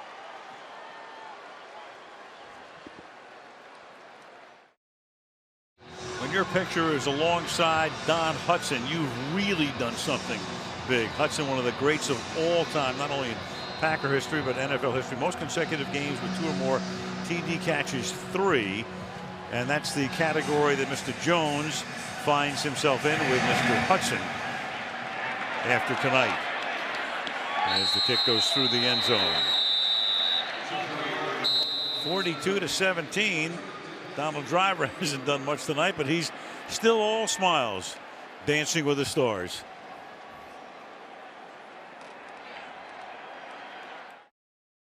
Right here in Houston, where this is going to kind of be a little bit of a coming out party for the Texans, and it's turned out to be a big night for Green Bay. You've got Justin Forsett now, the running back here, for a gain of 2. We were talking about as Sam Shields is now down, so the training staff comes out and they'll go to work on the Green Bay corners. Got an issue obviously with his right leg or knee. So McCarthy will come out. Dom Capers, meanwhile, the first coach of this franchise, is able to come back to Houston, where he said he had a great time those 4 seasons, and as the Packer defensive coordinator, and a guy who's been not maligned by any stretch of the imagination, but last year his defense was last in the league, still big time in takeaways. Now he's got another issue in Sam Shields as they work on him. You of course know the term separated at birth. Well, as soon as Donald Driver turns around, they were close though. Brothers. That's Moses Driver on the right, looking on tonight as Big Bro is doing his thing, and Schaub gets whacked as he throws. After Shields needs assistance in getting off the field, he hurt his ankle, and the pass here incomplete, and Schaub gets whacked on that play. Let's take a look at Shields' injury. Look, he was holding his ankle. He kind of gets his knee whacked there. They're working on the ankle over there. So just another injury to that defense, which has certainly done its job tonight. Jared Bush, great special teams player, comes in to replace him. 3rd and 7.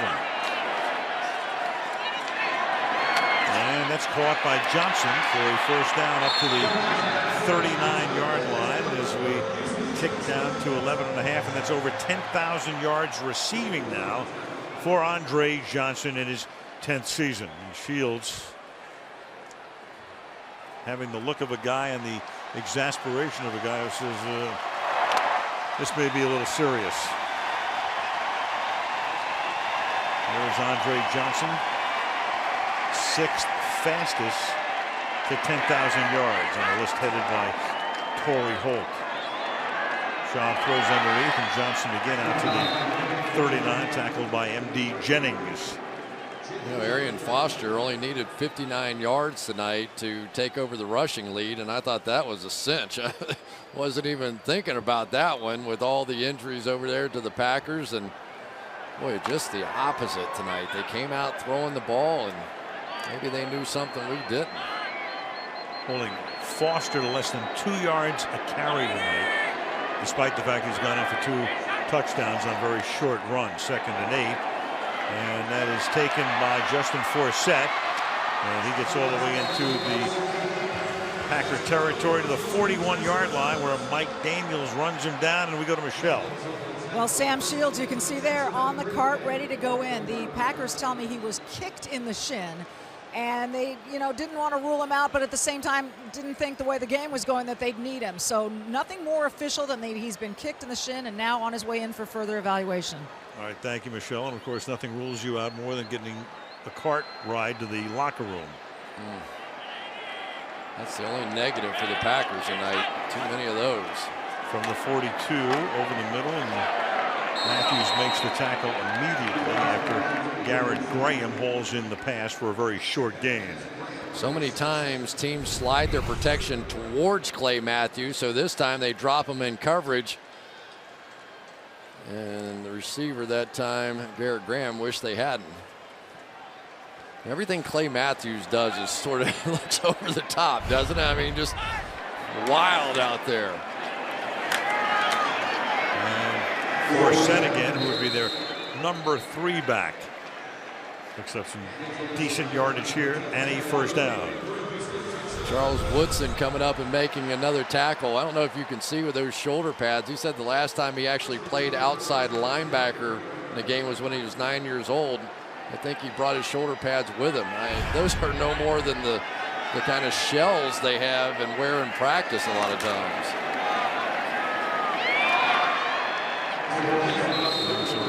Yardage again being picked up by Forsett. Gary Kubiak, his 7th season here. We talked about the Denver influence. Of course, he spent so many seasons as the backup to John Elway during the glory years for John in Denver. What did he say about being the backup? Oh, it was great. Remember, we asked him the other day, we said, didn't he get frustrated? Did you ever ask for a trade? Well, Schaub throws, and it's incomplete. And Kubiak said, hey, I knew I couldn't play. I was just hoping they couldn't find out. Very humble guy. as is Wade Phillips, and they understood fully 5-0 is tremendous, but it's a long year. And I tell you, it doesn't get any easier. Baltimore comes in here next week. They have to go to Chicago after a bye week and a game against Buffalo. And they had not played one of the top teams in the league thus far, and I think everybody's a little surprised at what this has looked like. 3rd and 2. Toss it out to Ben Tate. And he'll pick up the first down. He's getting inside the 21-yard line. 8 minutes to go. I tell you, I've been impressed with some of these backups in here tonight as well. Jarrell Worthy's made some nice plays. Mike Neal along that defensive line. Ryan Pickett having to move over. The Packers are showing some depth that they haven't necessarily shown in the past, and that's a good sign. Now you're always a little concerned. B.J. Raji sat out this game, which is a great positive. They were able to sit him out and still win like this. From the 20. And Shaw will throw, and it's tipped away at the last moment. Martin might have been out of bounds anyway. It'll be 2nd down. Well, Keyshawn Martin working against Casey Hayward on the outside. Going to try and double move him, and Casey Hayward, very athletic play. He's been playing the slot in the 2nd-round pick. A lot of rookies on this team. First 6 picks, right, on the defensive side. Big premium placed on that side of the ball. 2nd down and 10. And that's deflected and incomplete. And you would figure when you have the last ranked defense in the league, there would be a premium placed on that side of the ball. Yeah, and it's made a difference. They've moved up here, and there's the picks. Of course, Nick Perry got hurt tonight. Worthy played well. Hayward just made that play. Daniels a valuable backup now. McMillan has played a lot. So all these guys have been a factor. And so many times, you know, we talk about it, war of attrition, all that stuff. But the team you start with in September rarely looks like that team by the time you get to December. And so you better have some other guys that can play. And that pass is batted and intercepted by Casey Hayward. Hayward with a tremendous interception. Very athletic. And then he runs it out to the 13-yard line. A rookie out of Vanderbilt. His name just up on that list. Drafted in the 2nd round. Well, this is a fantastic play. Rookie on the outside. And Hayward's going to get his head around. So many times you get college corners that come in this game, and they get so used to being able to be physical down the field. Hayward played that beautifully, tipped it to himself. So what the heck, I only get to touch it every once in a while. I'm bringing this baby out. Yeah, I got to touch it last week because he intercepted Andrew Luck on a pass intended for Reggie Wayne for his first career pick, and there's number 2 for the rookie. Yeah, kind of nice. Sam Shields, your starting cornerback, gets hurt, and you go, oh my goodness, we're in trouble now. And then Casey Hayward makes 2 plays like that. So Schaub coming into the game had been sacked 3 times all year. He's sacked 3 times tonight. He'd been intercepted twice all year, and he's intercepted twice tonight.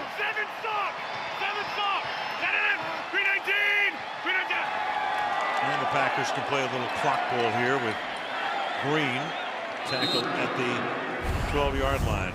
Here they are, the half dozen for Aaron Rodgers tonight. He got started early after the offside call on the punt. Jordy Nelson. Rodgers with a ton of time right there. Jones, his first of 2. Nelson's second of 3.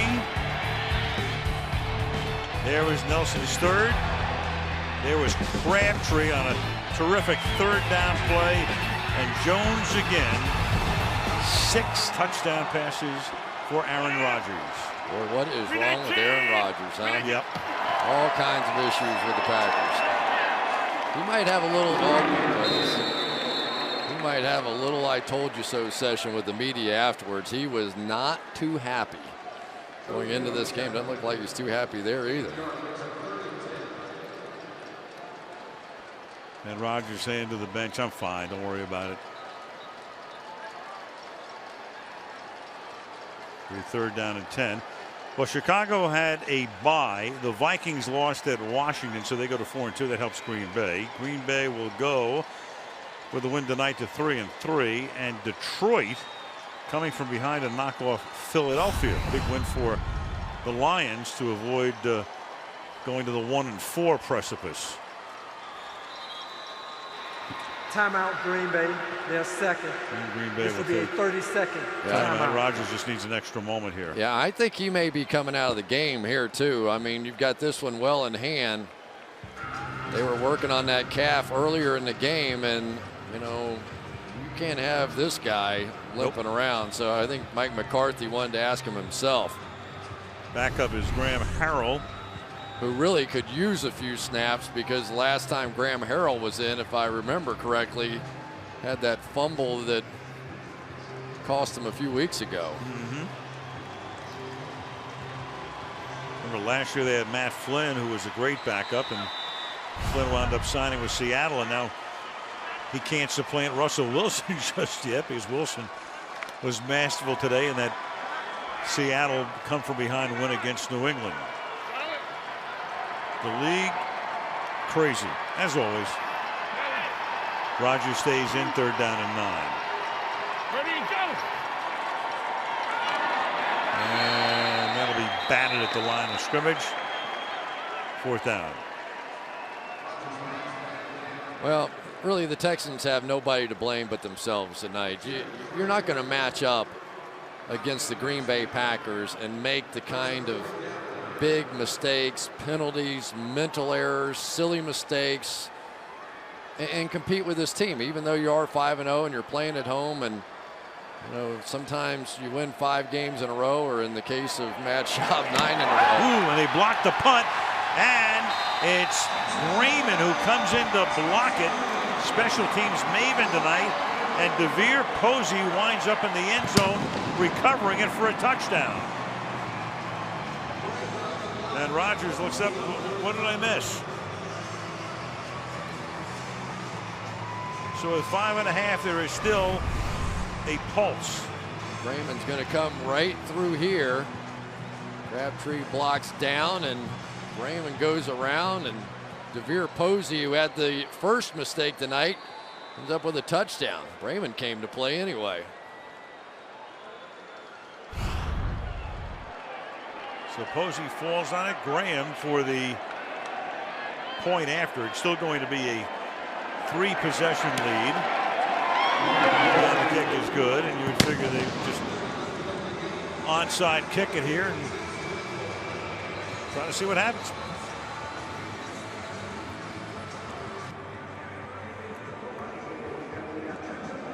There's Jeff Saturday, the man on the right, who's the longtime center for Peyton Manning in Indianapolis, became a free agent now in his 14th season. Took a look at Denver. Peyton wanted him to go out there when he was a free agent. Also looked at Tennessee, but felt that Green Bay had called him first, and it sort of worked out best geographically for his family. Yeah, but he was the first to admit, you know, this has not been an easy transition for him. In Indy, he said, hey, I knew where everybody was on every single play. They do things a little differently. I have to keep my head down more in this style of offense. And I mean, he admits he's just sort of catching up at this point, but looked better tonight than it did last week for sure. Green Bay expecting the onside kick, and they will get one as it comes to the near side, and that's fielded there by Tramon Williams to make sure he covers up, and they'll take the ball at the 46-yard line. What about the night for J.J. Watt? It's been good. He had a sack taken away from him a week ago, but he made up for it tonight. There's one of his tip balls that he's known for, and then a sack as Rodgers tried to scramble out and then beat T.J. Lang quickly for sack number 2. So despite the fact that Clay Matthews has been all over the place tonight, it is J.J. Watt who retakes the lead with sacks, and that's pretty amazing. Now, he's an interior player, not one of those outside edge rushers. Harder to get those sacks in there. And that's what's so stunning about it. Graham Harrell comes in to play quarterback and hands the ball off to James Starks, working his way back from a turf toe injury.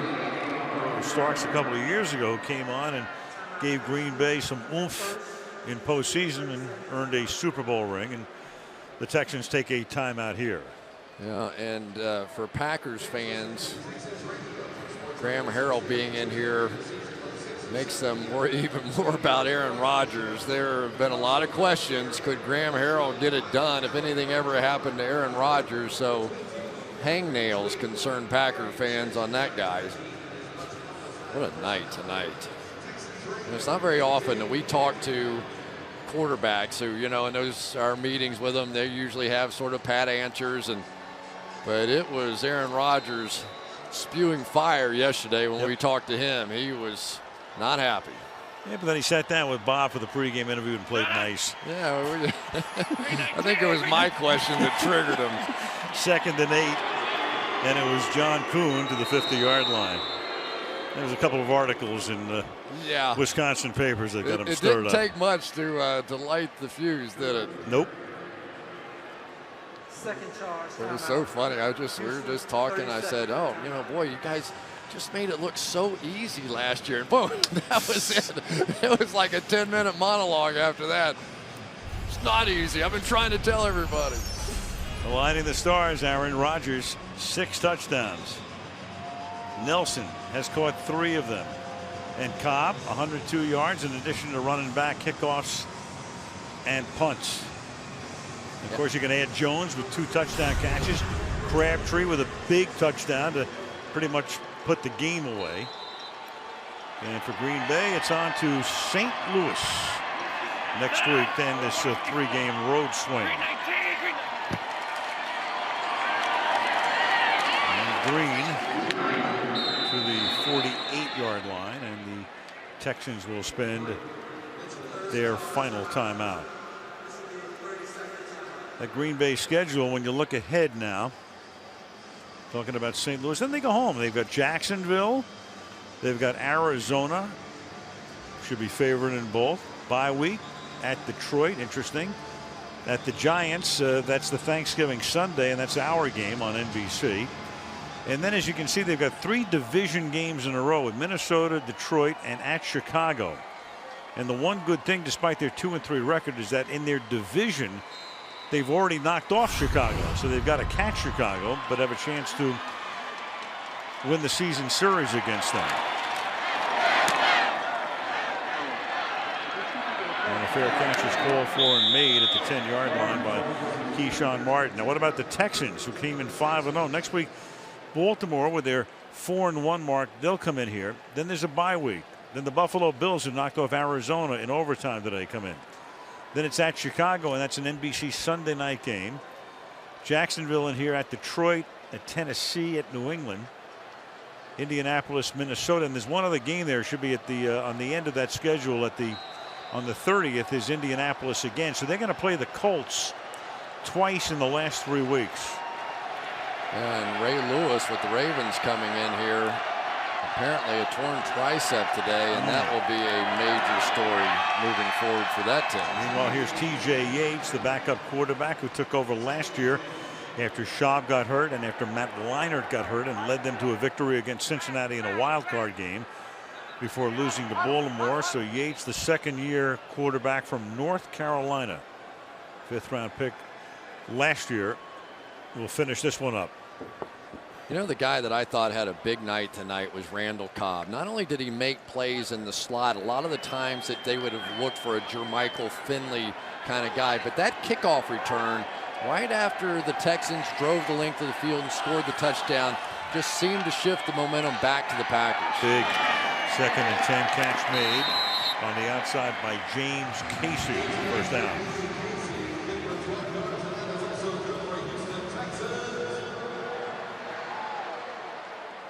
Packers much more depth on the defensive side, and it's showing up. I mean, they have playmakers now in multiple positions. You know, you lose a Jennings on the offensive side.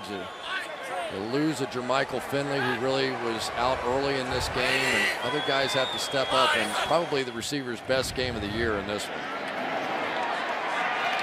And over the middle, that's caught. That'll be a first down as Garrett Graham, to tight end, makes the catch. And I think tonight you saw why teams don't play bump and run man-to-man coverage against the Green Bay Packers. You know, they've been usually very cautious on the back end, 2 deep safeties, and my guess is you're not going to see it again very soon either.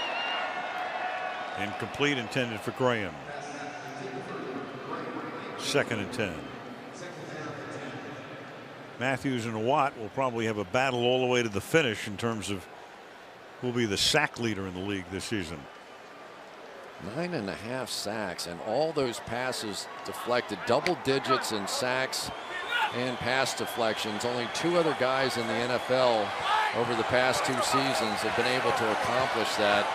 Matthews almost double-digit sacks already this year. 2nd and 10. Inside handoff here. Forsett. You know, every time I look at Watt, you see number 99. If you love sports, there's 199 you think of, and that's Wayne Gretzky. Even if you don't follow hockey, that was Gretzky's number. Look at that man Watt. He was a hockey player. And a good one. He was. Imagine he's 6'5", 290 or so. Maybe he was a little less than that. Maybe 30 pounds less a few years ago.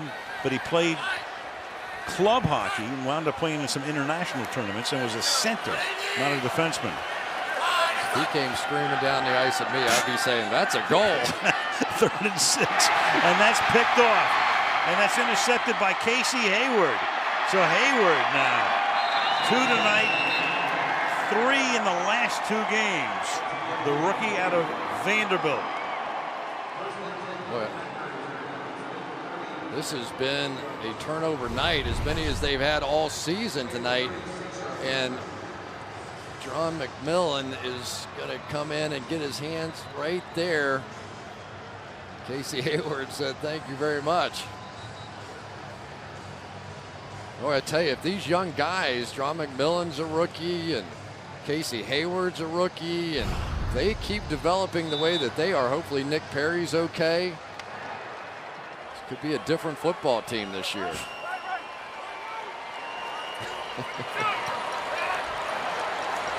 From the 36, Houston without a timeout, so only at the 2-minute warning will that clock stop. So Starks takes it to the outside. Well, Starks wants to go out of bounds, which he doesn't. Keep that clock moving. Thank you very much. 2nd down. Jared Boykin in now, a guy that Mike McCarthy was all fired up about, a receiver. Said that, you know, this guy would have been a 2nd or a 3rd round pick, but he went to the combine and ran a 4.7 and everybody forgot about him. So he went undrafted, and I think he's sort of the classic flanker position for the West Coast offense. Big, strong guy, strong hands.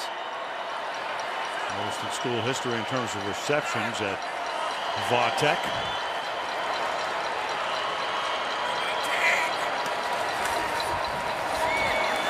And Starks getting a little work here. He's pounding down as he reaches the line of scrimmage. It'll be 3rd down, and that will take us just shy of the 2-minute warning.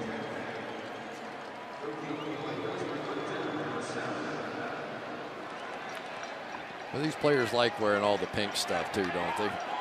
You know, it's a good thing too. All of the Breast Cancer Awareness Month, and you know, we should recognize the ladies. How many times have we talked to them, and they all have stories about their mom and what they've done for them, and more women are watching the NFL in record numbers now. So a little tribute to the ladies. Well done. You bet. 3rd and 7. And a penalty. One of those in a while. We had a ton of them earlier in the game, and most of them were killers for the Texans. This is the 2-minute warning. All right. Put a flag, Jerome. We're going to commercial anyway. 2 minutes. Green Bay by 18 on their way to get back to 500.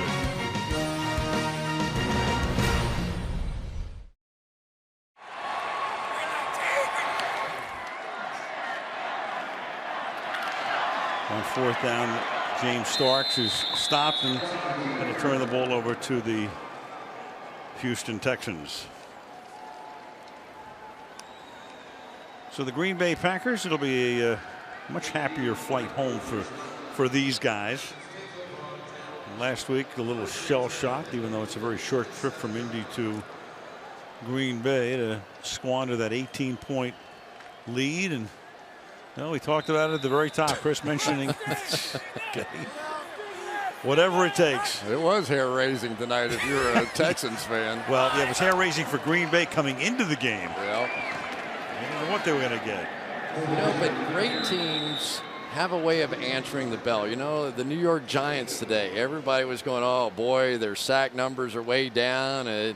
They look like they're falling apart, and they go out and take apart the 49ers in San Francisco. And, man, I tell you, the Green Bay Packers just – but they're not going to be able to stop the run and all that. And the Houston Texans at home, 5-0, and just shut them down from the beginning. Jordy Nelson, he's no Greg Jennings, can't make the big plays. What's wrong with Aaron Rodgers and all that right out the window. 2nd and 6. And Houston just running out the clock right now. And looking ahead to their next game against Baltimore here next Sunday afternoon. As Justin Forsett takes it to the 34. Couple of 3rd and 3. And this should be the final play of the contest. And padding that stat sheet is Forsett. So only the Atlanta Falcons are undefeated. Cleveland won today, so every team has at least one win. Mike McCarthy feels a lot better about his Packers, and the Packers this season have gone lose, win, lose, win, lose, win.